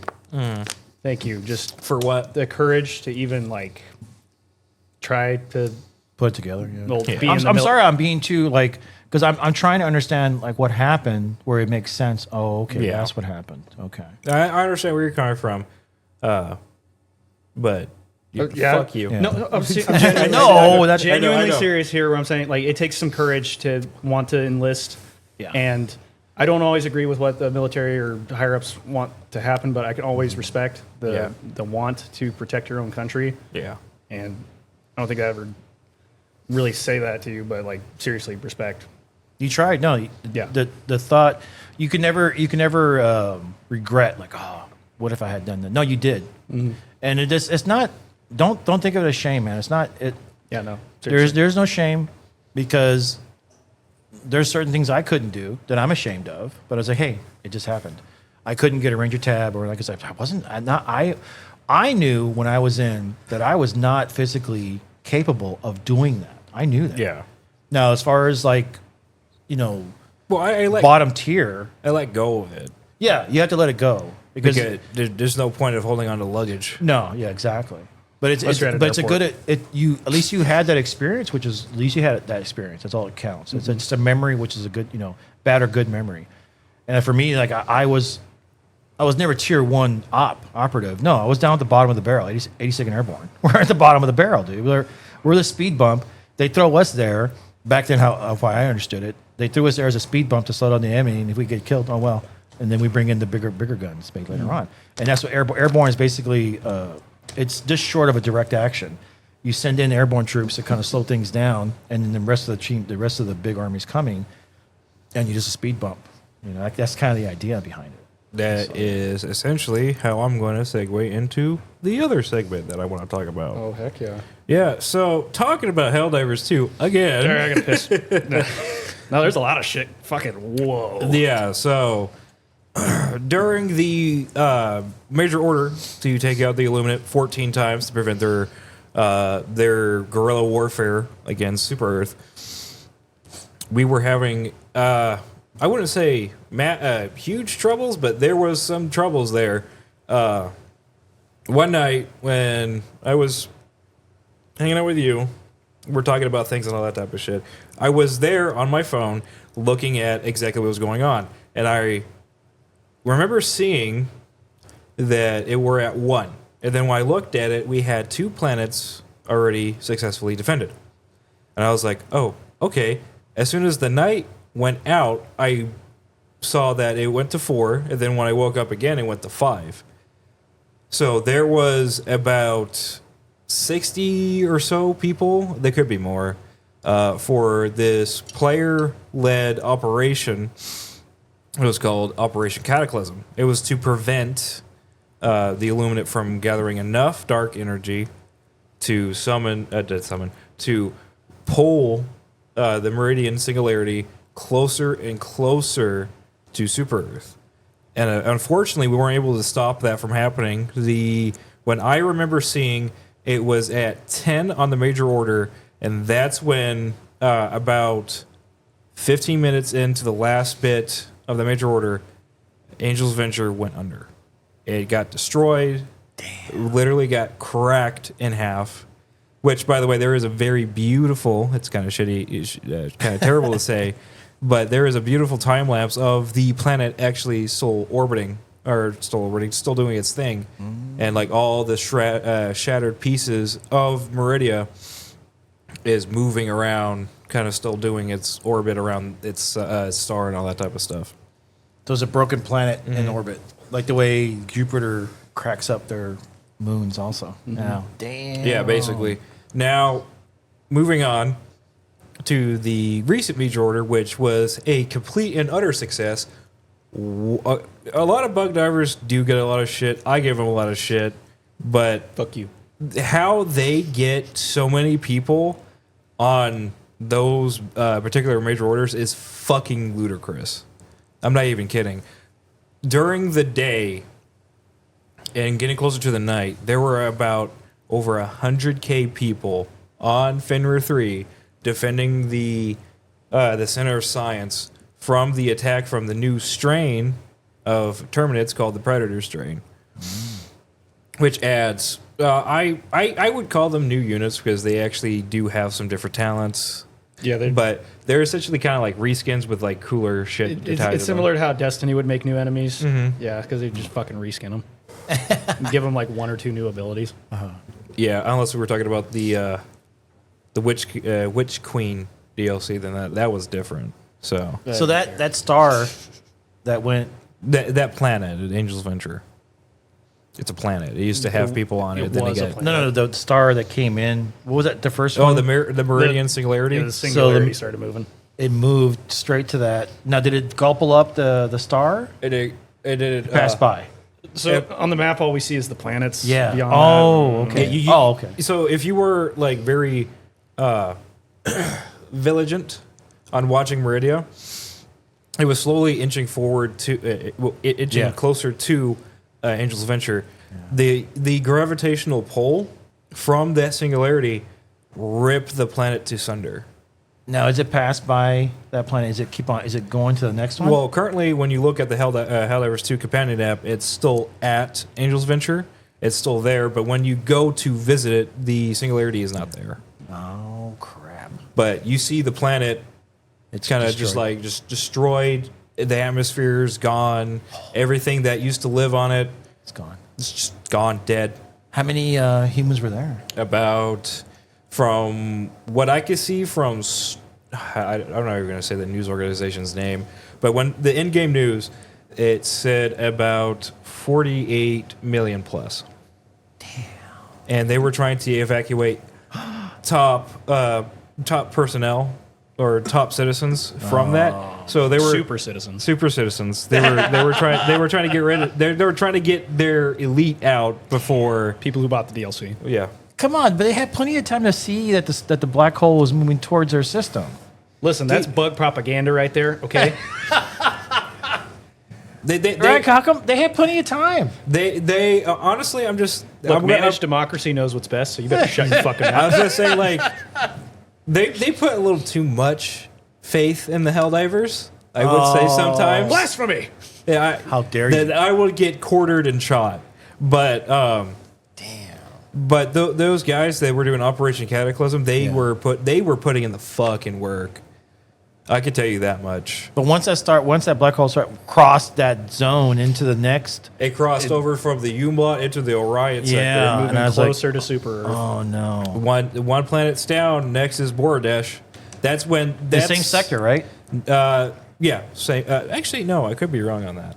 I It's have heading to pull towards up the next one. the next planet, Moradish, which is where the facility for dark fluid was being produced from the First Galactic War. Oh no! Somebody got spaghettified, by the way, during the making of the dark fluid, and you can see that there's a little screenshot. It's the little grainy black and white picture of the facility with a fucking massive hole in it, and it's. They were talking about spaghettification on the big, large TV that's inside your super destroyer, and it showed like this little silhouette of a person, woman, child, whoever it was, get fucking like. Oh no! It was just an illustration. It didn't show what actually happened, but you can tell by the destruction of that facility. Like, yeah, no, they created a little tiny black hole. It sucked somebody in. They're dead. They're gone. Yeah. Or they're in an alternate, they're in a different part of the galaxy. They're dead. Damn. Yeah. But that's when Meridia became Meridia, turned into a black hole. Yeah. It became a very hot spot for people to come to go and just like log off or just look at the. Yeah, just sit outside of the black hole and watch it. Yeah, basically. Is there any as far as what's the next step to stop this thing from moving on to the next system? Well, we already did. The next step was to protect the center of science. We're just going to let the nerds take care of it. Okay. And now there are people on Errata Prime Is that in the way? Is that on the course of the singularity? No, Okay. it is not. It is in the same sector as Meridia. It was in the same sector as Meridia because Meridia hops sectors. Yeah. But Errata Prime, That's an enemy territory, right? yes, Yeah. as of recording right now, with the DSS overhead and the Predator strain on Errata Prime, we are sitting at a comfortable 78% liberation Okay. of Errata Prime, and that will be a total sector liberation. There'll be no more bugs in that sector until another wave comes in, or in this case, another flare up of another terminid outbreak, because there are on each bug planet that we liberate on the bug front, at least, we basically just take them, put them in farms, crush them, squeeze them, whatever, and Get then that just oil. get that oil, that E710. Get that Earl. So that's basically what's going on currently in the Hell Eversphere. I don't know if they're going to be releasing another storyline for the Terminids by tomorrow, which I think they would, because there is another strain that will probably come very soon of Terminids, and Soon? I don't know how soon. Probably tomorrow. I hope not tomorrow, but it'd be pretty cool to fight them as well. They are a different strain. I don't know what they're called, but I know there's the Predator strain and this strain. The strain that I'm about to talk about, they turn into little gas bombs when you kill them. Oh fuck yeah! Yeah. So they're essentially they're covered in like little hairs and all that type of stuff. Stink bugs. It's stink bugs, and when you Stink bugs. when you kill them, like I said, they explode. I don't know how big the radius is, When you kill them, they just basically, and they explode. And if you got caught in the blast, you basically get like the same effect as getting gassed from Double farts. from either the orbital gas grenades, or the dog breath, or the sterilizer. And that's what's going to happen relatively soon. But that's the thing. I don't know what's going to happen tomorrow. And yeah. I don't think anybody knows what's going to happen tomorrow, man. No. Getting philosophical. I'm like way too excited, because I can finally say that the bugs are challenging now. Yeah. I can finally say that. I'm one of those dudes who just I get the jetpack, and then those guys are off doing objectives and shit like that. I'm like, I want to see what's over here. I'm gonna just go clear out this little outpost by myself real quick. Oh, what are you guys doing? All right, I'll come help. Yeah. So when you're on mission on the planet, there are points of interest, or POIs. When you walk up to one, it says so and so Found something. Their character says found something, but they say found minor points of interest. On the little dialogue thing, it'll say that. Yeah. So my thing is like, what constitutes as a major point of LiDAR. interest? like side objectives like that. Big I nests. guess, yeah. Actually, you might be right on that. Yeah. So, but they're The little diamond icons, those are minor. yeah, I know what you're talking about. Yeah, but we're gonna talk more into the individual units, the 2 new units that they added with this Predator strain. They took one of the units that was supposed to be a side objective called Stalkers, and they have the capability of going translucent or semi-transparent. Is that tetrazine or the yellow 3 chemical that turns your skin translucent? I can't remember if that's the name of it or not, but I'll correct it in post. Yeah. But yeah. But Who's using that? In real life? No, in the game. okay, so The stalkers, they're a unit of the Terminids. Yeah, let me see if I can pull up a picture for you so you can actually see what I'm talking about. Yeah, they look cool as fuck. Stalker HD2. These are the robots. No, No, bugs. Terminids are the bugs. I know it sounds like Terminator. Yeah. It's Yeah, also I know. I called them Tyranids so many times. Tyranids. Dude, they're so close. I used to do that. Then I was like, I need to rework my brain. So they're using chemicals to be invisible? No, they're That's just how I'm rationalizing it. Oh, okay. they're basically like bred to do this. So, well, whatever. I don't know what. Yeah, we're trying to bring After so many generations, they're able. This is what they look like originally. Yeah, they're tall, by the way. They're big as fuck. And they Big sneak up as on you, fuck. and then they can launch you like 20, 30 feet when they bite you. The thing is, like, I can spot them so much easily than I can spot the predator strain of the hunters. Now, Yeah, they're littler. Well, They spit acid on yeah, you. they I've do seen that those, now. yeah. So, The predator ones, yeah. yeah, yes. Now the predator stalker is different. They could come out of bug breaches. I don't know if they have their own dedicated bug hole at like nests and all that type of stuff. Bug hole.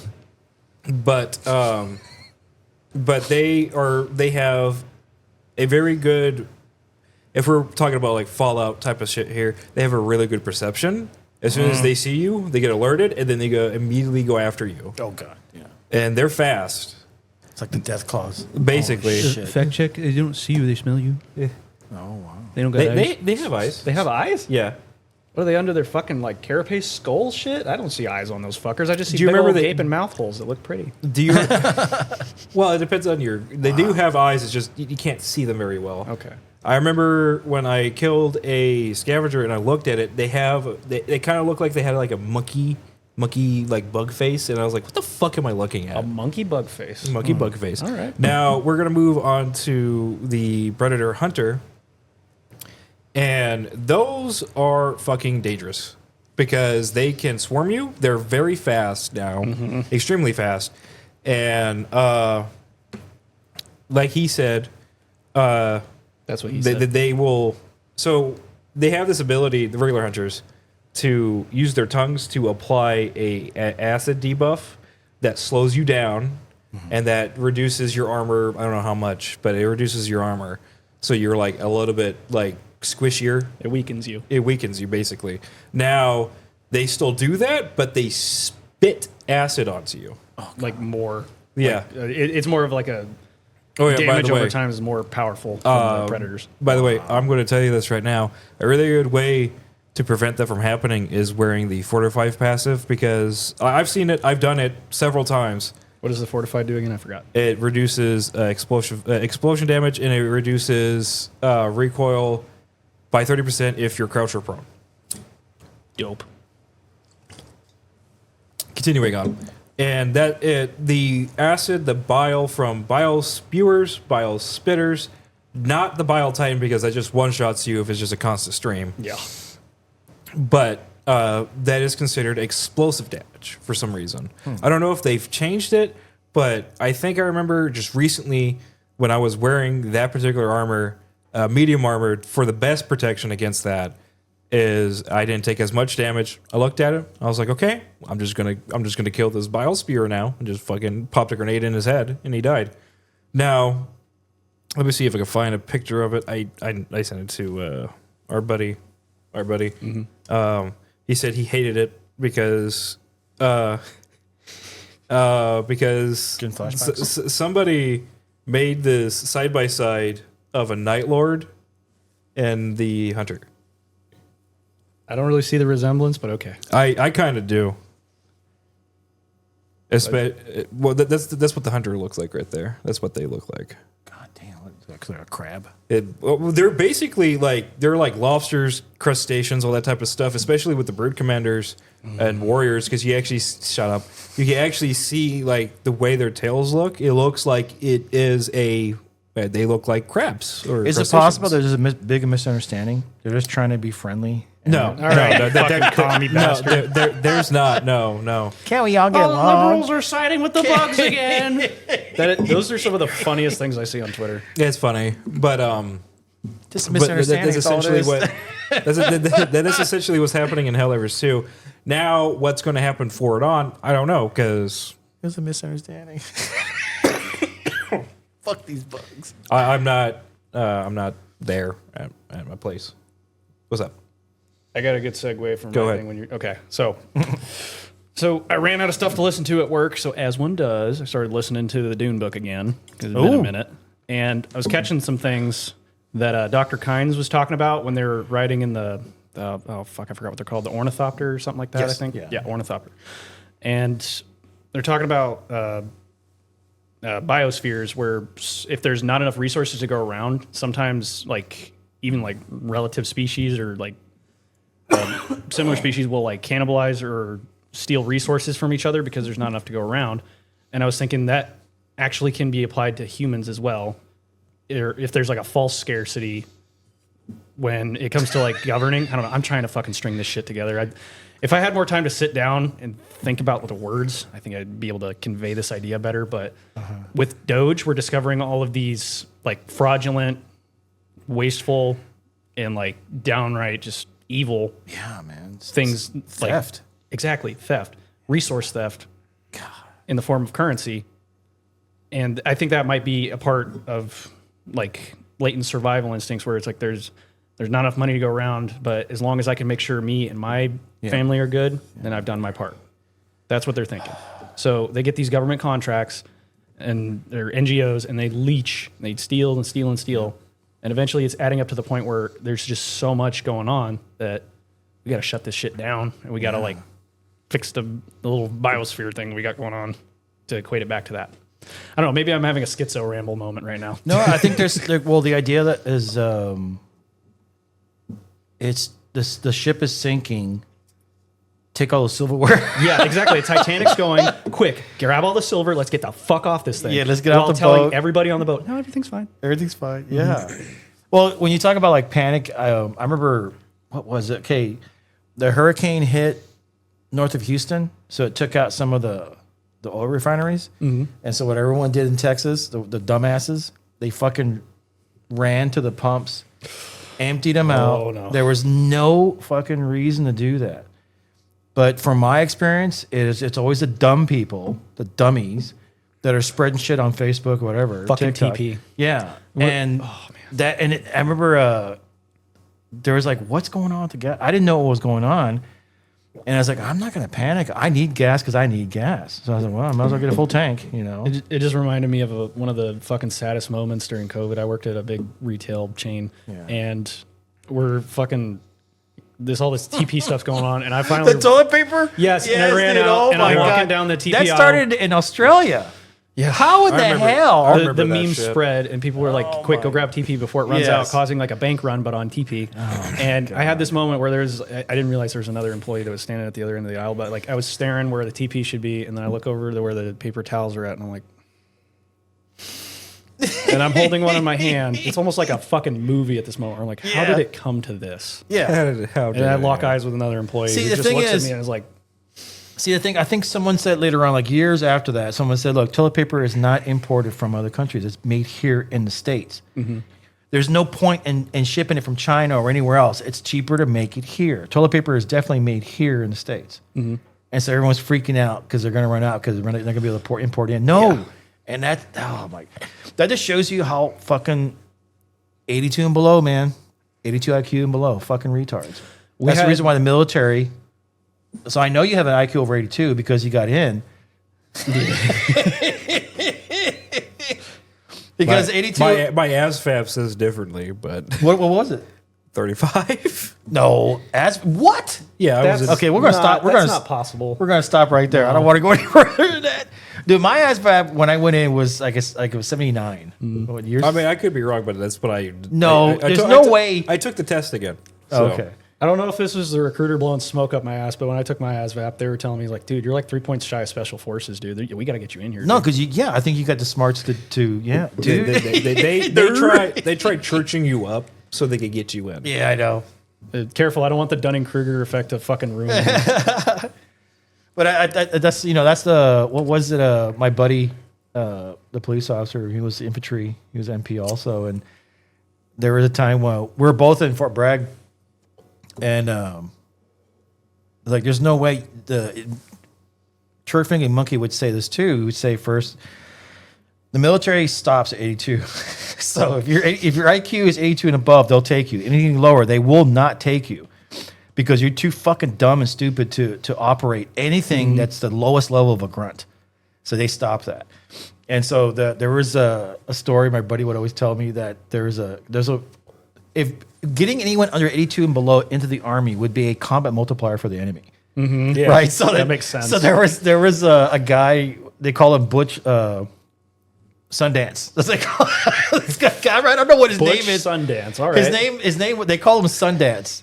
Or Sunny to Sundance, or whatever his name was. But there was a time when this guy Sundance, and he goes, "You're not gonna put me with Sundance. That guy's a combat multiplier. He'll fucking shoot me." So there was one incident where what had happened was that they had a live fire, and they had pop-up targets, and these pop-up targets looked like little Chinese, like Chinese soldiers, green with the red star and the little AK. Right? It was like. That's who the enemy is, right? I know who the enemy is. So these things would pop up, and you'd hit them with your your M16, boop boop, and knock it down, and eventually they pop up again, like there's someone coming up. So, but Sundance was in a trench. his lieutenant jumped in, got up, and he shot the lieutenant. It's like whoops, God. shot the lieutenant by accident. And what was it? Before that had happened, someone told later on the story got out. He was just panicking. He was scared. He was getting scared. And it was a live fire. Relax, just shoot towards the targets. Cardboard ain't gonna hurt you. Cardboard ain't gonna hurt. So one guy was jumping into a trench with him, and he said he saw him like he was pointing his gun at him. Because he was freaking out. Oh my god. So they fucking like hit him or pushed him off. Don't fucking shoot me, you motherfucker. And he's like, oh, I'm sorry, man, I'm sorry. And then later on, he ended up shooting the lieutenant. So that's when I said Sundance was a combat multiplier for the enemy. God. So like, what is going on there? That's like the Starship Troopers, the scene. Yes, yeah. Medic. Yeah. No, that fucking. Oh, Dude, that made so me so fucking pissed when I saw it that. reminded me too happens. when we were playing Helldivers 2. We're on an illuminate planet, and I turned towards him, and the first thing in my fucking mind was, why does this illuminate have a gun? Oh, And I shot him. fratricide. Medic! I run this particular build. It helps out a lot. It kills a lot of illuminate very quickly. It is the arc blitzer, grenade pistol, high explosive grenades. I run 500 kgs, the heavy machine gun, the Liberator Guard Dog, and the Tesla Tower. And when I was running it, I looked over to my right, because you're always in third person, and I see him running towards my location. And I wasn't thinking. I wasn't thinking. And I shot him. I shot him. Oh my god. Listen, All these tendrils of electricity went out. It touched him, and he exploded. I just farted apart. Where is it? So tell me more about this. This more Oh, the cannibalism. Cannibalism. that was that was Yeah. pretty much it. Just like the stuff I pick up on second listenings. There was another thing I was going to ask Rock, which is like Frank Herbert got me inspiration from like a specific thing, but now I was trying to recall it all day today. I was like, what the fuck? So will you listen to the audio book? Yes. Oh, Yeah, because cool. at work I need something. Otherwise, like it's Really? just same repetitive task over and over again. Yeah, will he's drive me telling you a insane. story. Yeah. Yeah. Wow. So that's why I listen to the news, and I've gotten to the point where it's like it's so sped up that like I blow through like all of my weekly stuff I want to listen You to. use the things faster, don't Yes. you? Yeah, he does. Dude, that's pretty crazy. Well, yeah. there's a point of diminishing returns that I've noticed where it's like the faster stuff gets, the less I retain of it. So there's like a trade-off there where it's like I catch like the summaries almost, where it's like that gets locked in. You should I had see. a buddy of my I had a go ahead. Fuck. All right. I'm going to say right quick. You should see him when he's editing because he does speed it up so you get to the certain parts faster. Yeah, it's because like, if I'm There we sitting go. there listening to it at normal speed, it will take me literal days to do this. Yeah. To do this. To do this. To do. Yeah. Oh, I'm adding more work. Stop. Right there. Because my buddy, the Canadian, he watches videos fast. I go, why are you watching this fast? I can't keep up. He goes, because you're slow. He told me that. But for me, I can't do that. I can't comprehend it, and I can't retain it. And that's the reason why, if you notice, when I'm watching movies, I rewind it and I want to see it again, and I do it again. Oh, sorry, I would do that because I wanted to see it again. Like, Well, I mean, that was a cool moment. when you do that, yeah, it's that very cool moments. Yeah, that's when I do it. And also, like, I want to see that again. especially with the movie Hereditary. Oh, Hereditary! Oh my Yeah. God, yeah. That movie was wild. Yeah, especially after watching that YouTube video and then going to watch that certain parts again, you're like, there is some things that I did miss. Yeah, Fucking there's- long yeah. legs. Oh, Holy you watched shit. it? Yeah, I did. I Hell watched it with yeah. my roommate, and What's that? like, Long legs. okay, You it's got remember- Nicolas Cage as the. You remember It's it? so good. It's so good. FBI agent chick. She looks like one of my cousins, too. That was really weird. I thought I had And it had to deal with like dolls with like metal spheres in their head. Do you not remember this? We watched it together. Go on. All right. Okay. Well, the point of it was like I didn't catch this upon the first viewing, but like you can literally see what like is. I think it's supposed to be a depiction of Satan, like a dark figure just standing in the What background. movie is this? It's called Long Legs. We were gonna watch it. Okay, yeah, that would be cool. But yeah, Okay. I think it's supposed to be a depiction of Satan, but it's like literally just like a dark figure with like a fucking like a dead animal for a head, like or an animal skull. And upon like the first viewing, you'll only catch like a few of them, but like there's so many spots in the movie Yeah. where it actually is just in the I- background, and you don't realize it because it's I not remember moving. when we were watching it that I would see that this entity would be sitting on the couch with the doll, and it would have red eyes, but it would be masked by a veil. Oh yeah, there's that thing. Yeah, I remember now. Yeah, you remember now. Because it didn't look like him. And that no, It was. What's the actor's name again? God damn, I forgot his name. actor. Oh, Nicolas Cage. Nicolas yeah. Cage. Yeah. I was like, why does he sound so fucking familiar? Yeah, I know, right? That's And my after exact same thought. Yeah, you said that, There- and I was like, I don't know, I can't picture it either. And then when he had that fucking He had a whole mask on. When he had that mask on, I was like, Oh my god, that was fucking Nicolas Cage. I What looked the at hell? him. I looked at him closely, and I was like, that has to be fucking Nicolas Cage. You cannot hide all Yeah. those features underneath that face. that movie also has That's a good the movie. best depiction of like an actual like hardcore Satanist. Like Yes. there's one scene in particular. I don't want to spoil it, so if you Fuck don't you. want to like seriously give this movie a watch, but like skip to here. 3, 2, 1. Okay. He goes like he's being interviewed about like he's been caught. He's being Yeah. interrogated by FBI, and then he just like he's looking at the investigator, and he's just like, "Hail Satan!" Oh, and he God. slams his head And into the just desk and starts- kills himself, Yeah. slamming his head into the desk. Oh my god, that's Like such a good it's movie. just so fucking hardcore. I was like, "Oh How do my we? god!" I think I came across that movie, and then I showed you. Right? Oops, this is my hair. we were watching it together. Yeah, that was good. That was a good Dude, movie. you're just sitting there. You're like, hey, want to watch this movie? And I was like, yeah, dude. Like, yeah, I want to watch this movie. And we were watching it, and I sat there. I was like, what the fuck is going Yeah. on? Okay, It's so just- that what was it's it? like the Empty Man too. Like, what the Yep. hell's going on? What was it? Okay, Hereditary Yeah, and it was Summer? Midsummer. Midsummer. Okay, I think that director is a Satan worshiper. Honestly, yeah. There's some trends that I noticed in A20. A20 is really good. A24 has really good movies, and because of the detail they went into Hereditary, I was like, this guy. How does this guy know so much about the Sith? That's the way I saw it. Only the Emperor. Is there any way a Jedi can learn this? Not from a Jedi.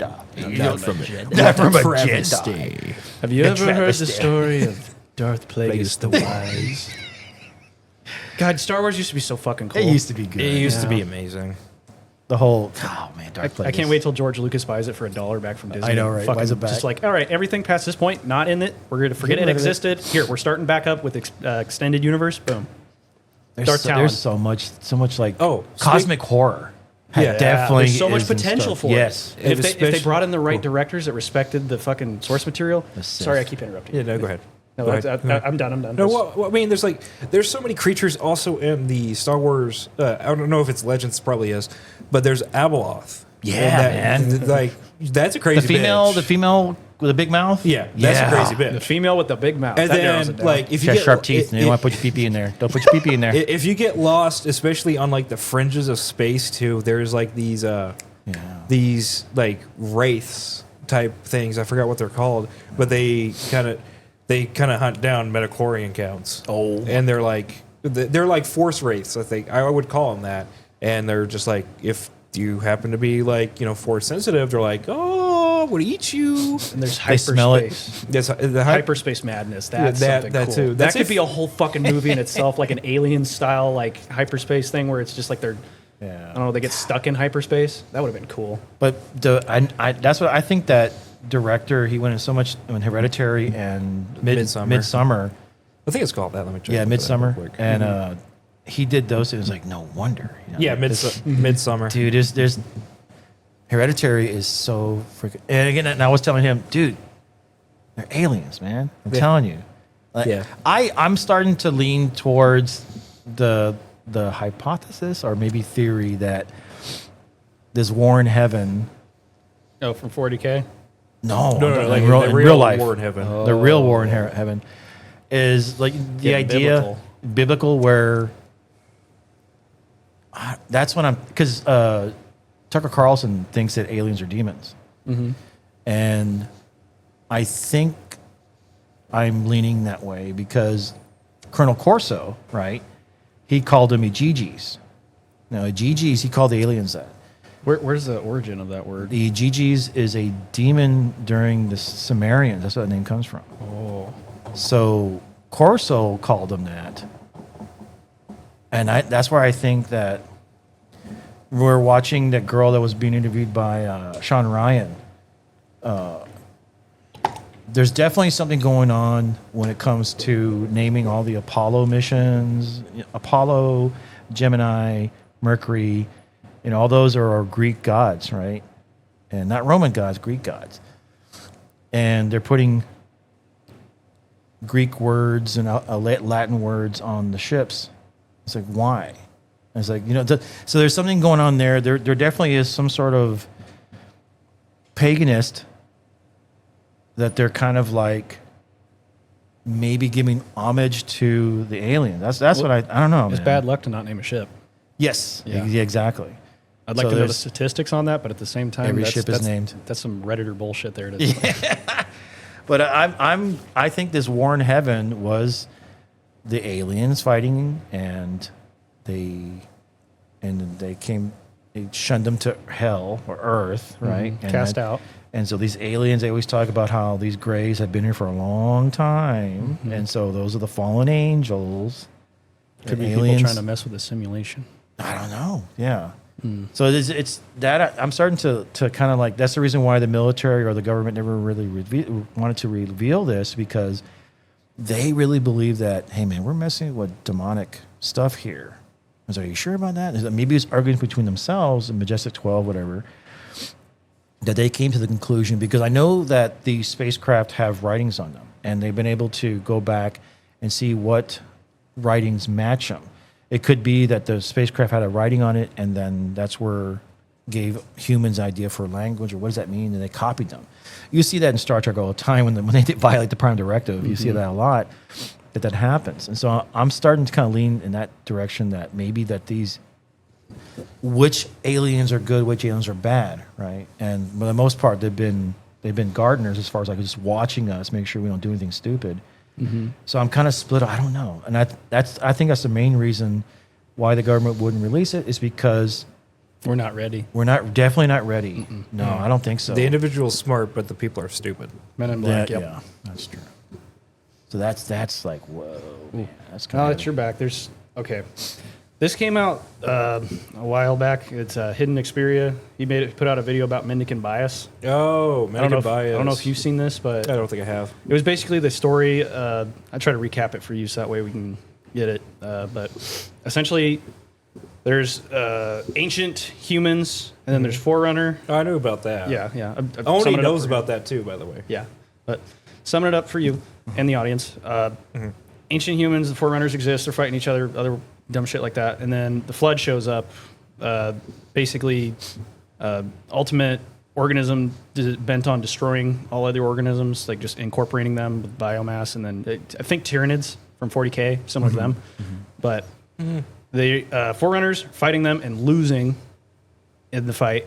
So they're coming up with ways to defeat the Flood. So they end up creating this super AI. I think it's called a contender class AI, and it was Mendicant Bias.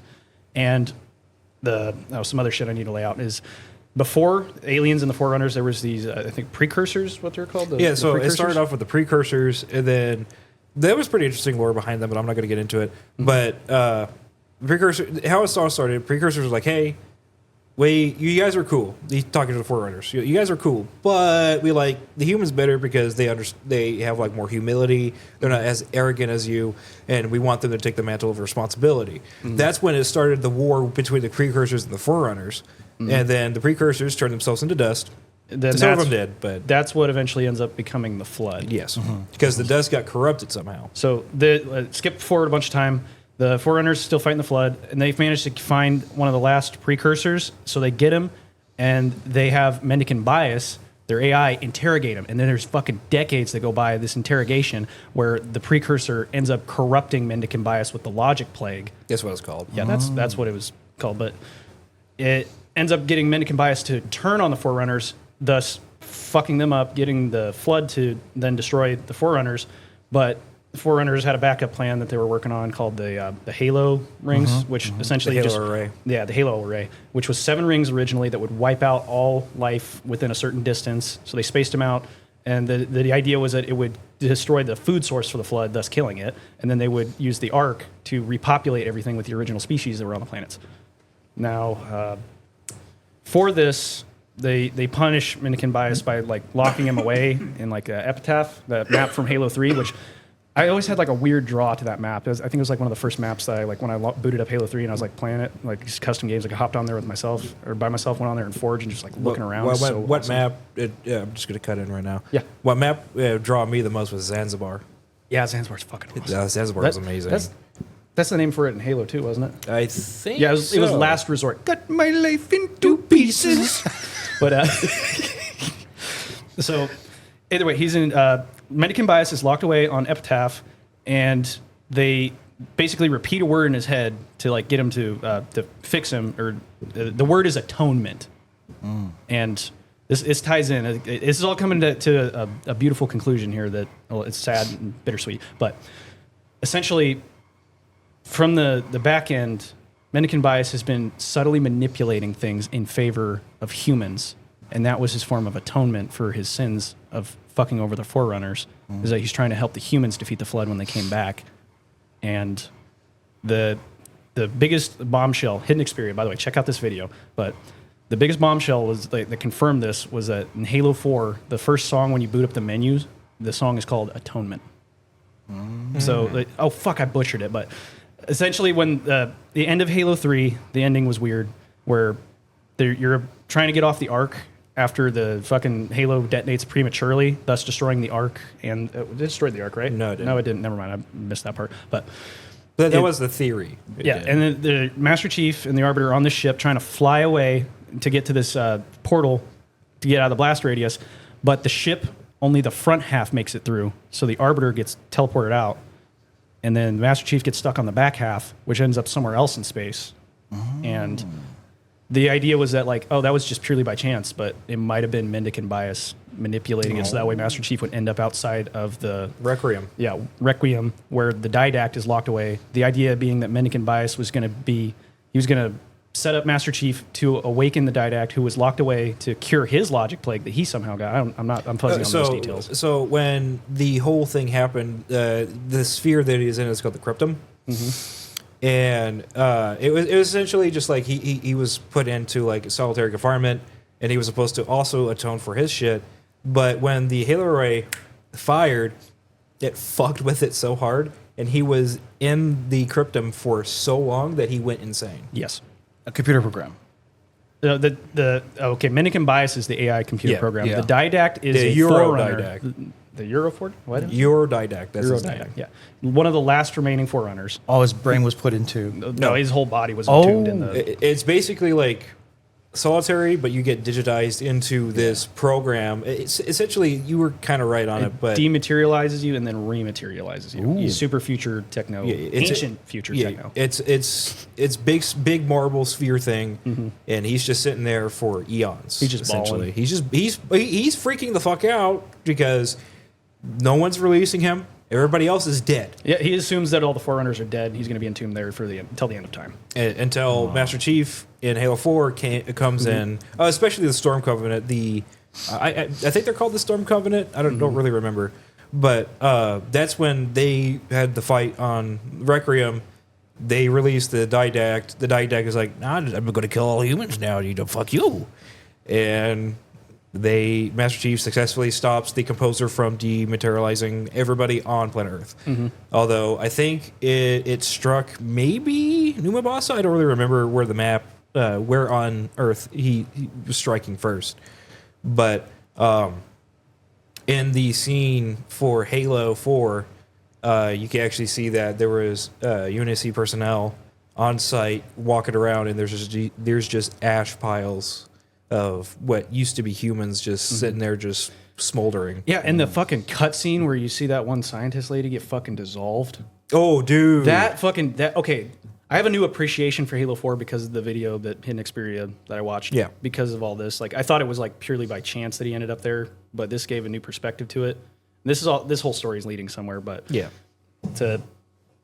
I guess there was a promotional video for Halo 5 that came out, and I remember seeing, this is why I pre-ordered it. This was the last pre-order I ever made, by the way. Like, that's what put me off to the idea of it, because of how much fucking bullshit, like how much of a bait and switch it was. Yeah. But essentially you see the Master Chief in like tattered robes on this like desert map, which by the way, Epitaph from Halo 3, that map I was talking about that I went around exploring, it was like a desert, like a tower, a forerunner structure in the middle of a desert.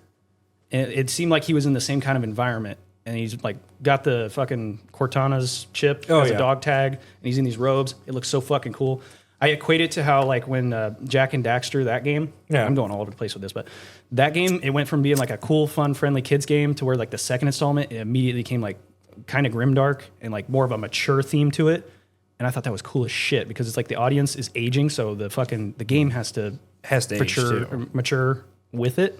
So I thought they were kind of going that route. And yeah, all the cut content from Halo 3 about the Guardians, and like they titled it Halo 5 Guardians. All of it was laid out to be so beautiful, and I'm seeing all of this, like these bits and pieces of what would have been a fucking masterpiece, but they fucking pissed it away. Yeah, basically. They fucking ruined it. This is when it went from Bungie to 343 taking over completely. Which is now Halo Studios. Which is damn. same shit. Because that lore, they're totally making up this lore, which is like really cool. Yeah. Yeah, it's very interesting just to learn about that stuff, especially like behind the scenes. To think about what could have been during the ancient human covenant war. That's not right. Ancient human forerunner war. Here's something funny, right? So the Sin Jayun, I think I said that name wrong. The prophet race was helping us. yeah. And and then it gets fucking funny when everybody, gets back on their planets and all that type of stuff and start worshiping fucking, the forerunner technology. The same race was fucking us over. Yeah, they're the ones who are like, because they didn't want to deal with the fact that they weren't the chosen ones. It was actually it was humans. a translation error, that Minikin bias. Which he comes back into the story where he's talking to the Covenant, and the Covenant, he explains to the Covenant, he's like, "Oh no, you read that wrong. Humans are the Reclaimers." Oh, blasphemy! Yeah, they got all pissed. Yeah, it's like, bro, this is literally like a forerunner fucking product here telling you this. It's they wanted to maintain power.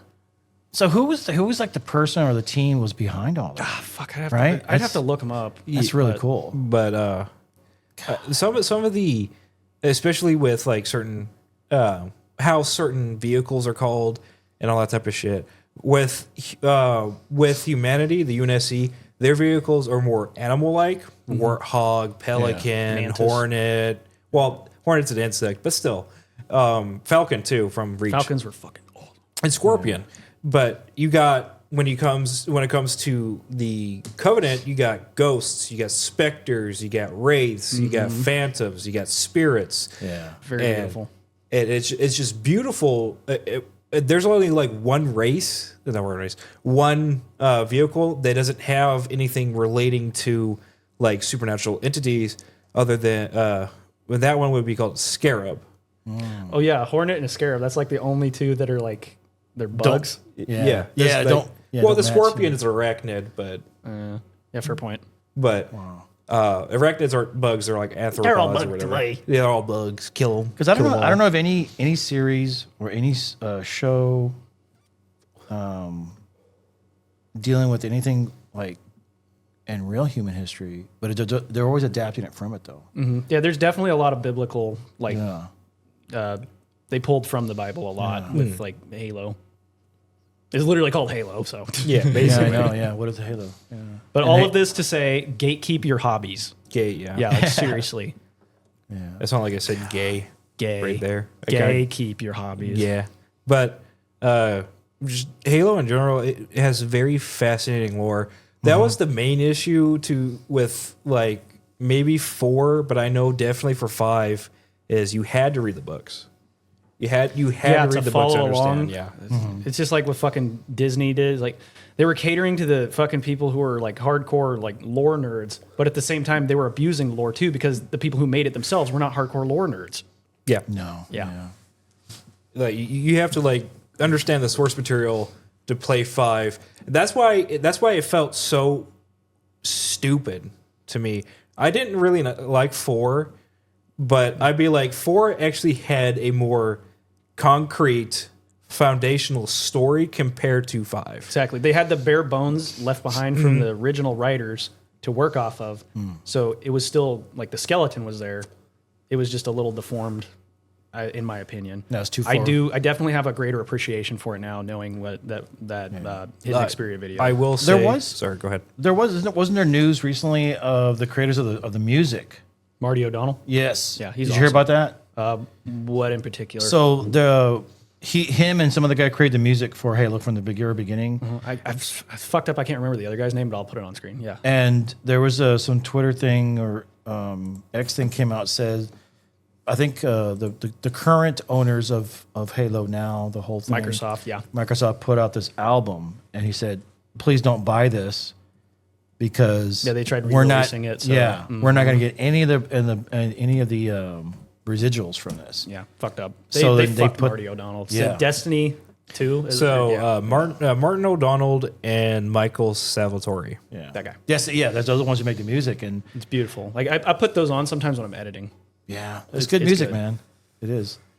Dude. And they're not going to credit him for the next album, so that's why no one's going to buy it. So there, I'm just gonna talk about this now. There are certain songs that remind me of a really fabulous time in my life.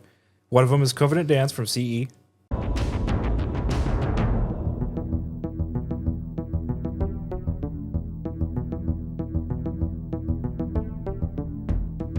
That is a banger, by the way. Can you hum it? I can't think of it right now. It was like dun, dun, dun, dun, dun. No, fuck. Hold on. Well, they brought in finishing the fight, finished the fight in CE.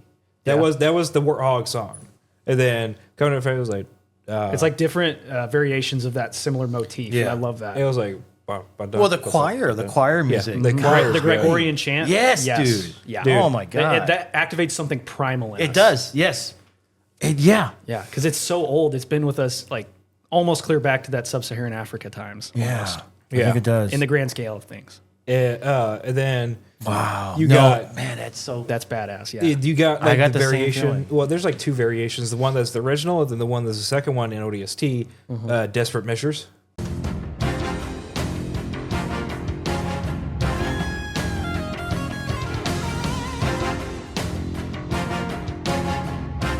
we are the desperate measures in ODST. I can't. Okay, I might do this in editing where I put like little snippets of the songs, Yeah. just enough to not get us copyrighted. But like 10 seconds, 5 seconds. Yeah, basically. I'll definitely be putting the titles of the tracks on screen. Dude, I for like the longest time, I remember sitting there either playing Valheim or playing a different game, and I would alt tab, go to YouTube, all that type of stuff, and I would put on 3 hours long of New Mombasa ambiance. Yeah, just like rain and then the fucking the You hear ODST soundtrack.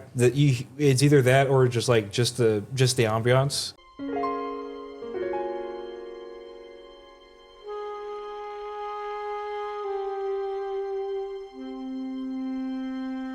And you hear the rain, you hear the jackals. I'm instantly the teleported phantoms. back to like a fucking 10-year-old playing this game on my Xbox 360. Dude, It's I mean, ODST is underrated. I got one friend that said like ODST is not that good. I'd be like, those are fighting words, dude. yeah, you don't like jazz. You don't like jazz. You don't like jazz because the ODST soundtrack had more of like a human set tone, and I would say that I guess I'm not really good at fucking identifying music, but it was really good and it was really good, especially with that jazz music, the fucking saxophone, and then you're like, I feel like I'm playing probably one of the best detective games ever.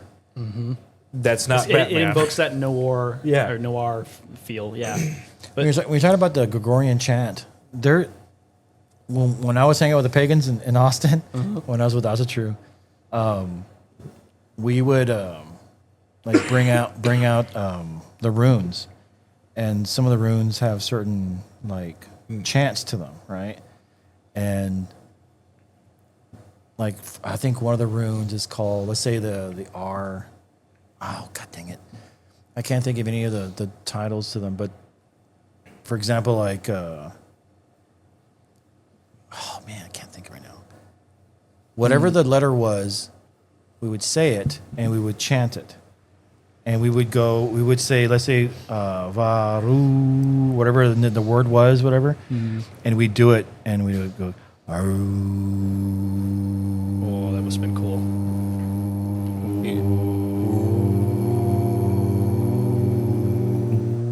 And we do the next, and there was, God, man, was that so, it felt good. Like it was a frequency, it's a rune, there's some mystery to it, and it just took me back. Like when I listened to Vardruna, they're a Norwegian band, and they do, every one of their songs is based on a rune. Ooh. And every album was based, because the runes are split up into 4, I think it is. And every album was about the first 4 and the next one's whatever like that. And every song's about a rune. And like when I listen to those songs, Vadruna, that's how you say it. So the W, Va. It looks like it's spelled Wardruna. It's Vadruna. W becomes V, yeah. Yeah. And so, oh man, that when I listen to that music, I just, not even looking at the video, I'm just like, I'm back in time, you know? And it's the humming, it's a frequency. There's something with that frequency too. And man, I can't think what.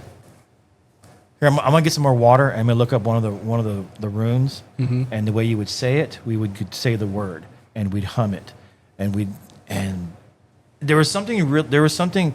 It wasn't demonic. It wasn't anything like that. It was earth.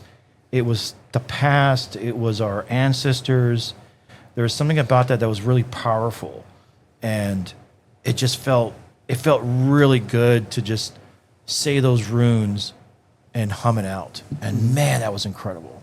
That was I would have the meetings at my house, and they were the best. Those are probably one of the highlights of living in Manor, was having them come over and just do ritual. And it's not bad ritual. No, we're basically giving praise to our ancestors is what we're doing.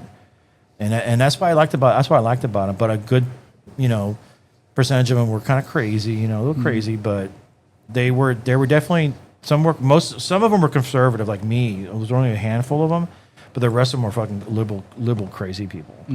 And I hate to, like, I still miss them. I do miss them. And the thing is, I think they were searching for something too. And it was when I was searching, I did the, when I was with them, I went to go do the solitaire where you actually float in salt water. Oh, okay. Oh, the sensory deprivation. I did that. And man, if I was still with them and I had done ayahuasca and Buffon came back and tell them that, I wonder if it would have maybe opened up a more friendly. I'm just gonna say this now. Can you imagine being in the sensory deprivation tank and then like ooh, ooh, It'd be a very powerful. It would be meditation. very powerful. Yeah. Now going on to music, especially from games, there's a game that I'm actually like highly interested in. I don't know why. I think it's more because of the music in it that draws me to it, and it's about it's a Christian band. So they're like Deep South type of stuff, and they have really good music. It's called Kentucky Route Zero. And it's about what is it about? I don't really remember. It sounds like bluegrass. It's not really bluegrass, but there's one song after watching DJ Peach Cobbler's one of his videos. Shout out. Yeah, shout out to him. By the way, love you, dude. Hope you're doing good, or doing better. Mm-hmm. He's doing better. Yeah. One song that he used in one of his videos fucking tugged at my fucking heartstrings for no reason. It had no reason to do it. And it was called Long Journey Home.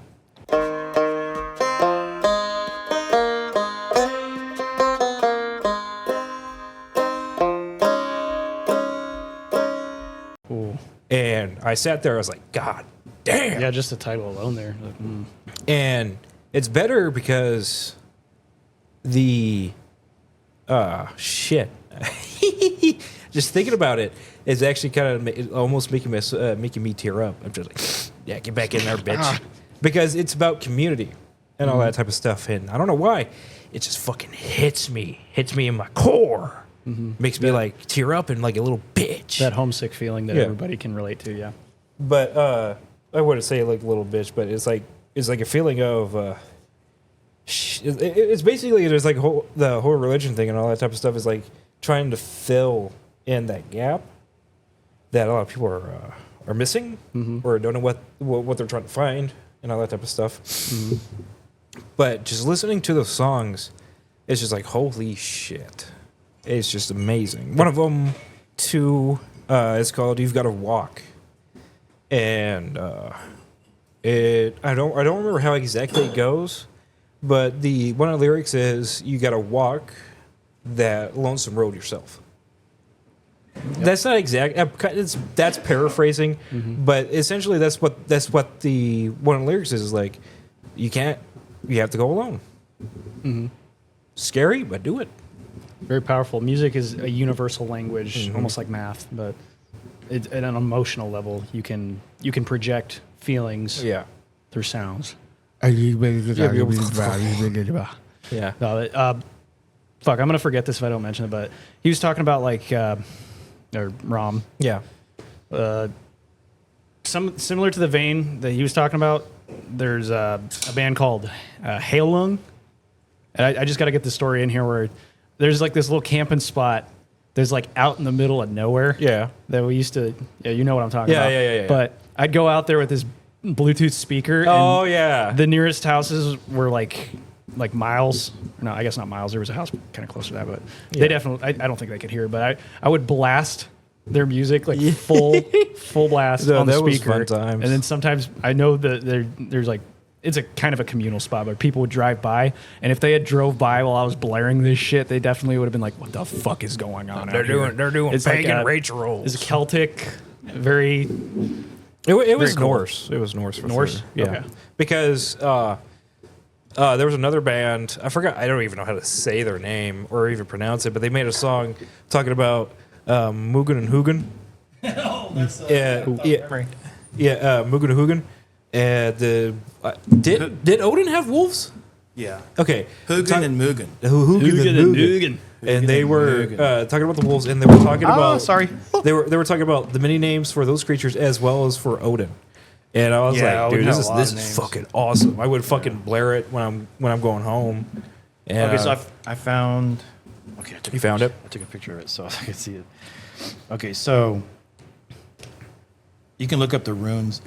So the old Futhark, the elder Futhark, and the first letter is a letter F. It kind of looks like an F too, and I think it's pronounced Fehu.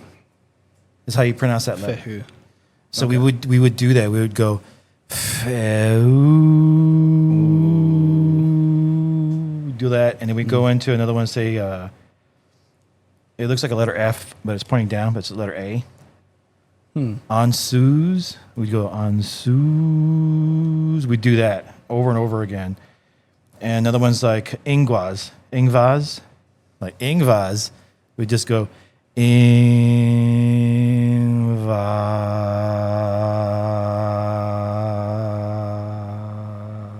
We do it over and over.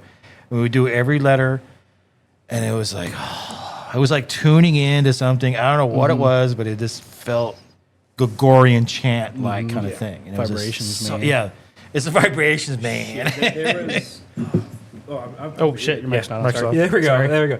There was one Gregorian chant that I loved so much. I don't really remember the name of it, but I listened to the version where it was just like a red cross, and it was just the song being played.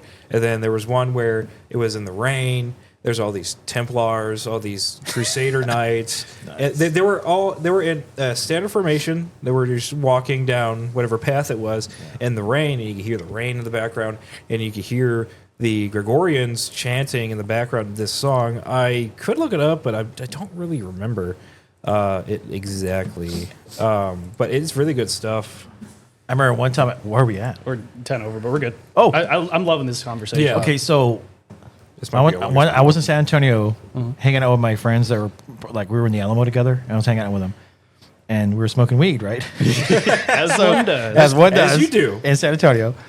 So we had gone downtown, went to the river, and we were meeting some other chicks and everything, and it was a lot of fun. And what was really neat about San Antonio, like most everyone's Hispanic, but they're kind of cool. And when they argue and fight, and it doesn't mean anything. It's just shit talking back and forth, which is really complete strangers, which is hilarious. That's good. And so we were hanging out with these chicks, and chicks didn't want to hang out with us. And then it goes, well, we got some weed. I said, fuck these girls. Let's go smoke some weed. So we got in back of it was this Jeep, like a Cherokee, and I was in the back and they're in the front. And they were just playing music. And they just happened to be playing classical music. While we're getting high, right? And we're smoking. And I go, dude, I'm getting a memory, man. And I was saying, you know what a violin is? It's a mimic of a woman crying, singing. And when you listen to a violin, Okay. and they're both looking at each other, I could see them. I was just like looking forward, dude. That's ancient. And they both looked at each other and they looked at me and go. They're like nodding their head, like, yeah, he's definitely there. Because that's why I felt like a violin was a recreation of the sound of a woman crying to a story about whatever. It's definitely a higher registry that Yeah. can invoke those feelings. Yeah. But when I listen to violin music, and if it's just right, I'll tear up because it's something, Just that power. something, from the past or something in our DNA, from the whatever it's. That's what I got. Yeah, this is the kind of shit I talk about. Music, you can't touch music, but music can touch you. That's from regular show. Show me in the doll where they touched you. Yeah, man. There's something about that, man. It's really chill. It's really I'm trying to fucking trippy, man. I'm trying to find the song that I was talking about. Yeah. Right now, I'm just getting like hour-long videos of fucking these songs. Well, if you find it, I'll put it up. Well, it had to deal with fuck. I can actually like not memorize it. I can actually like internalize it in my brain. And it was like fuck. It didn't help. But it was talking about like a woman, I think. Oh. And I could be wrong. Why is this in the search? This is a Russian post-punk song. I don't know why Because you're a Russian sympathizer. your search settings are corrupted. It's all tailored, so they'll stick weird things into stuff, even though it's something you're not looking for. It's like, oh, maybe we can derail him with this. I think Derail with this. Yeah, my fucking algorithm does that to me all the fucking time. So I'm looking. I don't for pay something. attention to that. I just keep searching what I want to search for. It used to be easier, where it's like when you search something, it would be only your search query that shows up, and now your algorithm straight up influences it, so it'll throw shit like non sequiturs just right into it. Yeah. Yeah, so it's really fucking annoying when it does that. Especially if you pay for the service too. I don't pay for that. I have to because YouTube? Yeah, premium because Really? found it. I don't have software that works correctly on my phone that would actually like remove the ads and all that stuff. And like I got to listen to stuff at high speeds. It hard caps you at 2 times unless you have premium. And sometimes it even fucks up and it'll still hard cap me at 2 times. So I have to restart my app a few times until it remembers. Oh yeah, this guy pays for it. Oh, Yeah. wow. Fix your shit, YouTube. Yeah, fix your shit. It's from the YouTube channel called Adortion of the Cross. And it's called fuck, I don't even know if I can even pronounce it correctly. Solve Regina, a Templar chant. And Oh, it's a very- Templar. Oh, it's Yeah, like yeah. a Gregorian chant? Yeah, it is, yes. Yeah. I could totally play, but I was like, nah. We'll play it later. I'll if I can play snippets, I'll play it during the podcast. Yeah, so I'm Yeah, just this one's going- gonna fucking run a while if I'm doing that too, because there's gonna be adding time to Yeah, it. But so I That's am okay. I'm going to mute my laptop, and I'm going to let it play in the background, so it's actually in my search history, so I can put it in the Discord. word. Because that is smart thinking. Yeah, man. Something that we should probably tack on at the end here is an explanation for why the upload this week didn't go up. I'm switching from Adobe because it's a hard switch that I've been needing to do for a long time. Since when I went to school, that was the software we used. So What are you going from Adobe to what? to DaVinci is what I'm currently testing out. DaVinci? It's DaVinci Resolve, I think, is the full name, but they have a free version that can like straight up. You can open advanced settings and like actually type code into it to do even more advanced stuff, and also break it too. I've learned. Yeah. But- This Gregorian chant stuff, that's those were the monks, right? That's where that came from? Is that where? yes. Oh, I don't know why. Because they're also the ones that, I guess, that Gregorian calendar, right? They made the calendar we all use. That's where we like Most accurate. when I took it was music appreciation was the first class before we could go to music theory, and in music appreciation we went through like the ages of music, and that was the first I think it was the middle age it was what we classified that as, and Gregorian chant was like majority of the music. It was Back all then? it was Yeah. all I think it was secular is the word I'm looking for. I think that's non-religious. It's This secular, Gregorian but- chant stuff in the churches, these guys, like these monks singing. What year are we talking? 1400, 1500? Ooh, that's a very I think good question. I think like 1100 1100? BC is what the number that's coming to my head, but I might BC? be, not BC shit. My bad. Oh, AD? AD. Oh, okay. Whoops. Yeah, So 1100 it's been AD. around for 1,000 years. If I'm remembering correctly, I Yeah. will put a correction up here if I'm. But Yeah, Gregorian. Well, Gregorian chant was also used a lot for the Sith music, you know, Yeah. Star Wars, right? Like, Yes. holy hell. The Duel of Fates. That's a good example. Oh, how that's a very good example. oh my god, yeah, Yeah. that's such a fucking good song. And then they had these nerds that get together in an auditorium somewhere and sing vocally. Yeah. Oh, like, oh my god, that There's- just there's gives you also- chills, man. Oh man, I have to shout it out. There's a fucking a cover that Chris O'Neill and I can't think of the other guy's name, but they called it "Drool of the Fats" or something stupid like that, where they're literally going. It's fucking. Oh, it's so funny. Talking about like soundtracks and like music in general. The first time the Illuminate landed on Calypso, fighting them, there was one song. It's the theme for the Harvester when it comes up, because certain enemies have special themes, especially with the Bile Titan. You can tell a Bile Titan's coming, and when it's alerted because of the fucking music that starts. The playing. music plays. The music plays. That's Oh, fucked up. God. I have my music turned all the way down because I like to listen to like fucking hardcore metal while I'm like, Well, fucking- dude, I'm sitting there. I'm Like in Iraq and Afghanistan. Yeah. I'm sitting there. I'm fucking killing. All these motherfuckers. The music is really just pumping. It's the music that is in Helldivers for like the individual factions is just amazing. Because the automatons, they have more of like a military type of sound, especially when you're fighting them. It was like dun, dun, dun, dun, and all that. That was wrong, but and then you got the Terminids in it's like it's escalated. It's like, you know, like it sounds like it's trying to come at you. It's like rushing. Thrilling. It's thrilling. Yeah. And it's like gonna get you. The music when you're listening, it kind of sounds like you're being surrounded. And that's basically Whoa. that's basically what the Terminids do. They're a swarm faction. They're supposed to do that. Especially with one mission where we were trying to use the portable hell bombs in the car, and we were trying to run around and grab all the Car bombs. car bombs. I can't believe I said this in a game chat with a random, well, I want to call him a random. He's a good friend of mine now, I guess, a decent friend, and I told him in chat, in the voice chat, I said, What's the shape of your skull? no, I said to him, I'm going to do my ancestors proud, Oh my god. and I tried to do an Irish car bomb. Bagpipes. Yeah, just bagpipes. But Bagpipes Oh, are no, another guttural. that's another one that's pretty good. I think that's Scottish. I think I just confused them. Is it? Confused the two. Scottish. I don't know. Well, I don't, Scottish I, bagpipes. I don't want to get car bombs, so I got to get that okay, right. I'm just going Irish, to yes, different. Irish, different. Yeah. I'm just going to say this right now. I think they're both Celtic in a way, Yeah. but they have different languages, and the entities that they have, like banshees, all that type of stuff, they have different ways of going about them. Like the Irish is a little bit different from the Scottish, you know, all that type of stuff. Now, getting back onto Hellairs too, the music for the Illuminate sounds more ethereal. Like you're fighting, like you're essentially fighting space wizards. Yeah. But they're not really using their psionic powers against you. Not yet. Not yet. But it sounds more ethereal, especially when it comes to fighting the Harvester.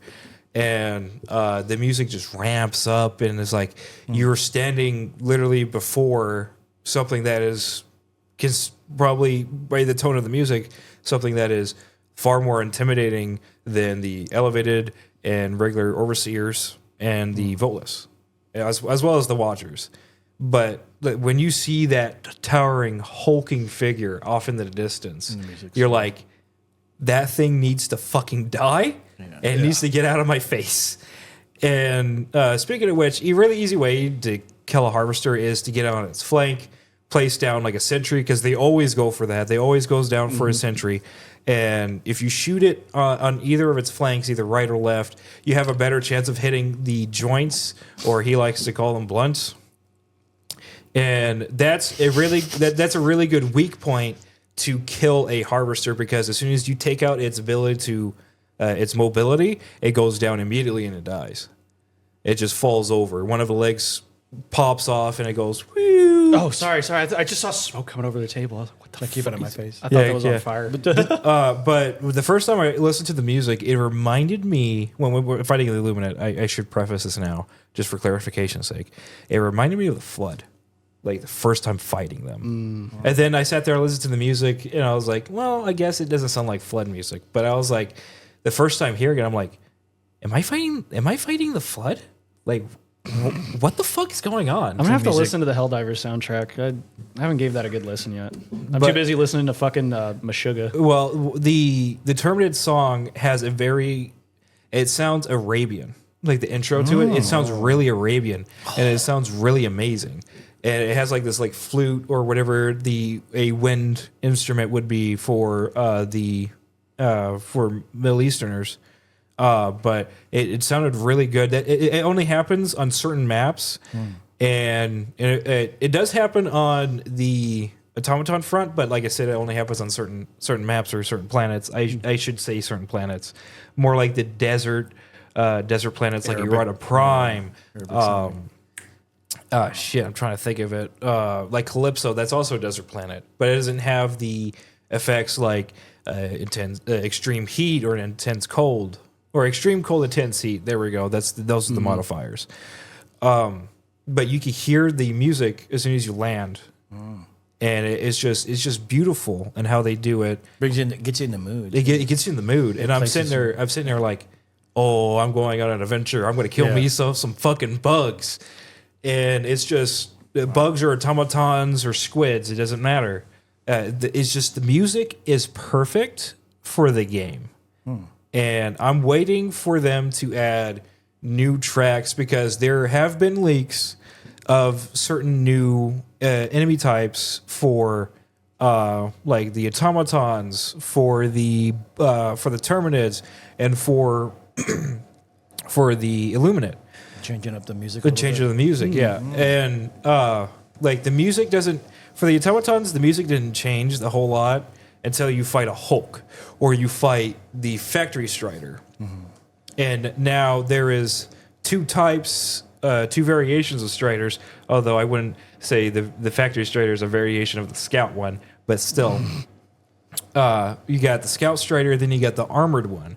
And now there's going to be a new Strider. I wouldn't say new. It is new, but I don't know if it's going to happen anytime soon. But only when we probably push in further into bot territory, getting closer and closer to Cyberstan. And there's going to be these new Striders. They're called War Striders. Oh, that sounds cool. Yeah, I'm assuming they're also completely autonomous. They're not piloted by anything. And these guys are like big hulking torsos with guns. That's basically what they are. And I'm thinking Origins Black Ops. Origins Black Ops. But I think it's Black Ops 2 or in Origins. Yeah. Oh, Those big robots like that. Just you like the talking torsos about the up. Panzer Soldat? I don't fucking know what they're called. They're called Panzer Those big old Soldats. robots. Yeah, but They step those on ones me. are different. But yeah. Oh no, you're talking about. Oh fuck, you're talking about those ones. Yeah. The ones where if you're in the mud pit, it just fucking kills you. You gotta shoot the foot. You gotta shoot the. You gotta open up. Shoot the feet and it Yeah, teleports you. Yeah, you shoot open the hatch on the foot and you go inside the It big slurps robot. you up. You get bored by the feet. But it's just like music is even for video games or as well as culture is integral. It's very universal, like he said. It's a universal language. A very universal language. Do you guys ever hear music in your dreams?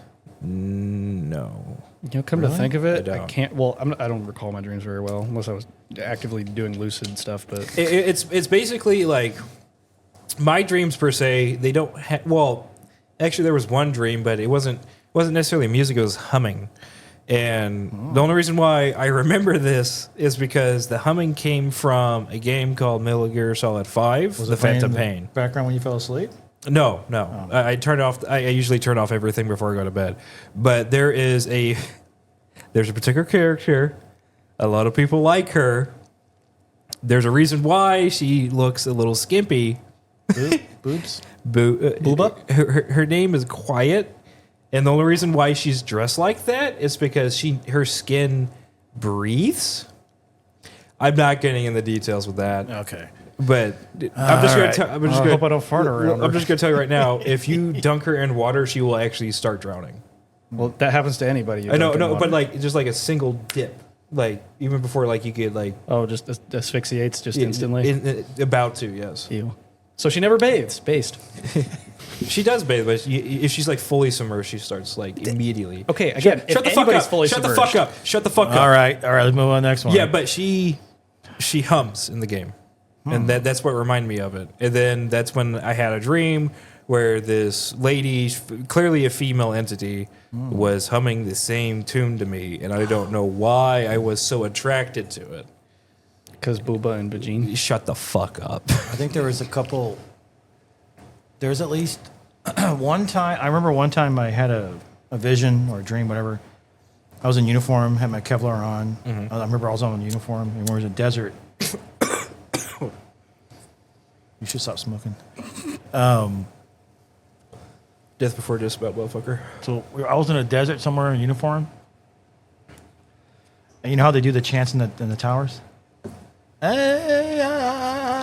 that. yeah. I heard that in my dream, and I got killed.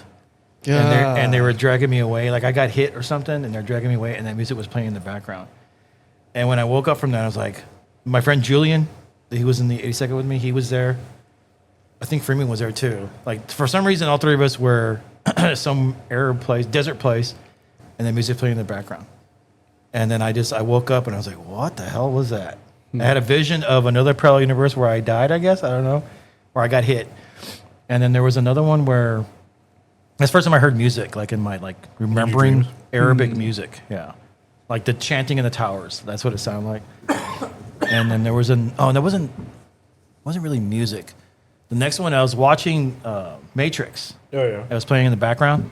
I went to bed, and at one time, that one time where Neo was unconscious, and the girl, I forget her name, his girlfriend, was talking to him, whispering, like, "You need to wake up, wake up." Oh God. She's like whispering to him. I was hearing that, so I was like, "Huh." I woke up. Yeah, I woke up right when that happened. I was like, "Oh, it's just a damn movie doing that to me." And then there's another one where, remember I told you about this? The girl keeps visiting me. Yeah. I don't know who she is. I don't know who you are, bitch. You know, like she starts crying. Okay, there was one time. This is after, not too far after, maybe about 6 months or a year after I had done ayahuasca, and I was in Lockhart. No. I was in Bastrop when I was living there with my actor roommate friend. Mm-hmm. And so I was living with him, and I remember sleeping. I was on my stomach, and the girl. Remember I showed you that actress that she visited me. What was the actress's name? Dang it! Oh yeah. That puts a. God damn it! She came as this actress, and I'll show the picture. This is what she looked like. Mm-hmm. She had blonde hair. And I go, "Oh, you changed your hair." He goes, "You like it?" "Yeah, I like it. Blonde hair. It looks nice." And I was talking to her. I don't know who. And we're in a car, and we're going somewhere. And I'm going to go drop her off somewhere. And next thing you know, it turns into a bed. Right? I'm just in a bed. It's a car bed. Oh, my God. It's a car bed, yeah. I'm driving, and next thing you know, I'm in a room in a bed. And when I was laying down, my head's in her lap, basically. And she's whispering. She's talking to me on top of my head. And I'm laying there, and I'm there. I'm there hanging out. Well, she's hers her legs, and I'm on her lap, and she's talking into my head. And then she says, she was like, she was saying something to me on top of my head, and then she says, "I love you." And then I heard that. It's the only thing I could make out, and I go, "You don't need to say that." And then I woke up. And that was it. She was whispering stuff into my head, the top here. And then, yeah. That's essentially like the dream that I had with the woman humming to me. No, it's not the same. Shut the fuck up. I was in her You just lap. ruined the moment, man. You ruined the moment. We're women talking about our dreams. Yeah, I know. Shut up. I was sitting there in her lap too, and I was looking. Huh? I was sitting in her lap. I was looking up at her from her lap, and I couldn't see her face, but I could tell it was a woman, long dark hair, very beautiful. I'm assuming she was very beautiful because I couldn't see her face though, but she was humming to me. Whatever type of clothing she was wearing, I couldn't tell. I think it might have been like robes or something like that, but she was humming to me, and I was in her lap, with my head resting in her lap, and I was just looking up at her, and I was like, "This is a very beautiful time." And then I woke up, and I was like, "Fuck you! Yeah. I want to go back." You know what's crazy? I had a dream where I was in a lady's lap and I was going like, "Pull your pants down! Pull your pants down!" Oh my god! Did you hear that disembodied voice? Yeah, that was trippy, man. That shit, man. Wow. So you had the same kind of like, holy shit. It's similar. Not What exactly. the hell is up with these? I don't know, man. What the hell, dude? These women, bro. They Like, keep bothering us in our dreams. Go away. they want something. I don't know what they want. Yeah. But Where are we at now? 30 Jesus. minutes. Oh my It's god. going to take you forever to edit, but this is good. Yeah, I love this is very good. I think this is their longest. This will Went be off our on a longest tangent raw there. so far, yeah. Jeez. Very good. I mean, it's very similar dreams. Talking about music and all that type of stuff, especially like from from what you've experienced and all that type of stuff, from what we've done in the past. And Sexually. that too. But it's just very interesting, especially seeing how certain songs it just brings out like this That's what I primal noticed too. emotion. People are really, music really takes people back. It's a memory. Yeah. It's like a painting. It just paints something. It triggers them hearing the first song. Yeah, it's like Blondie, Heart of Glass, like that's the one I remember. ELO as a kid. My dad and my mom always play that. Yeah, those really take me back. Yeah. There's like, it's like this one song. I was on Only Limited Planet, taking them out, shooting them and all that type of stuff. And there's this one song that instantly popped in my head.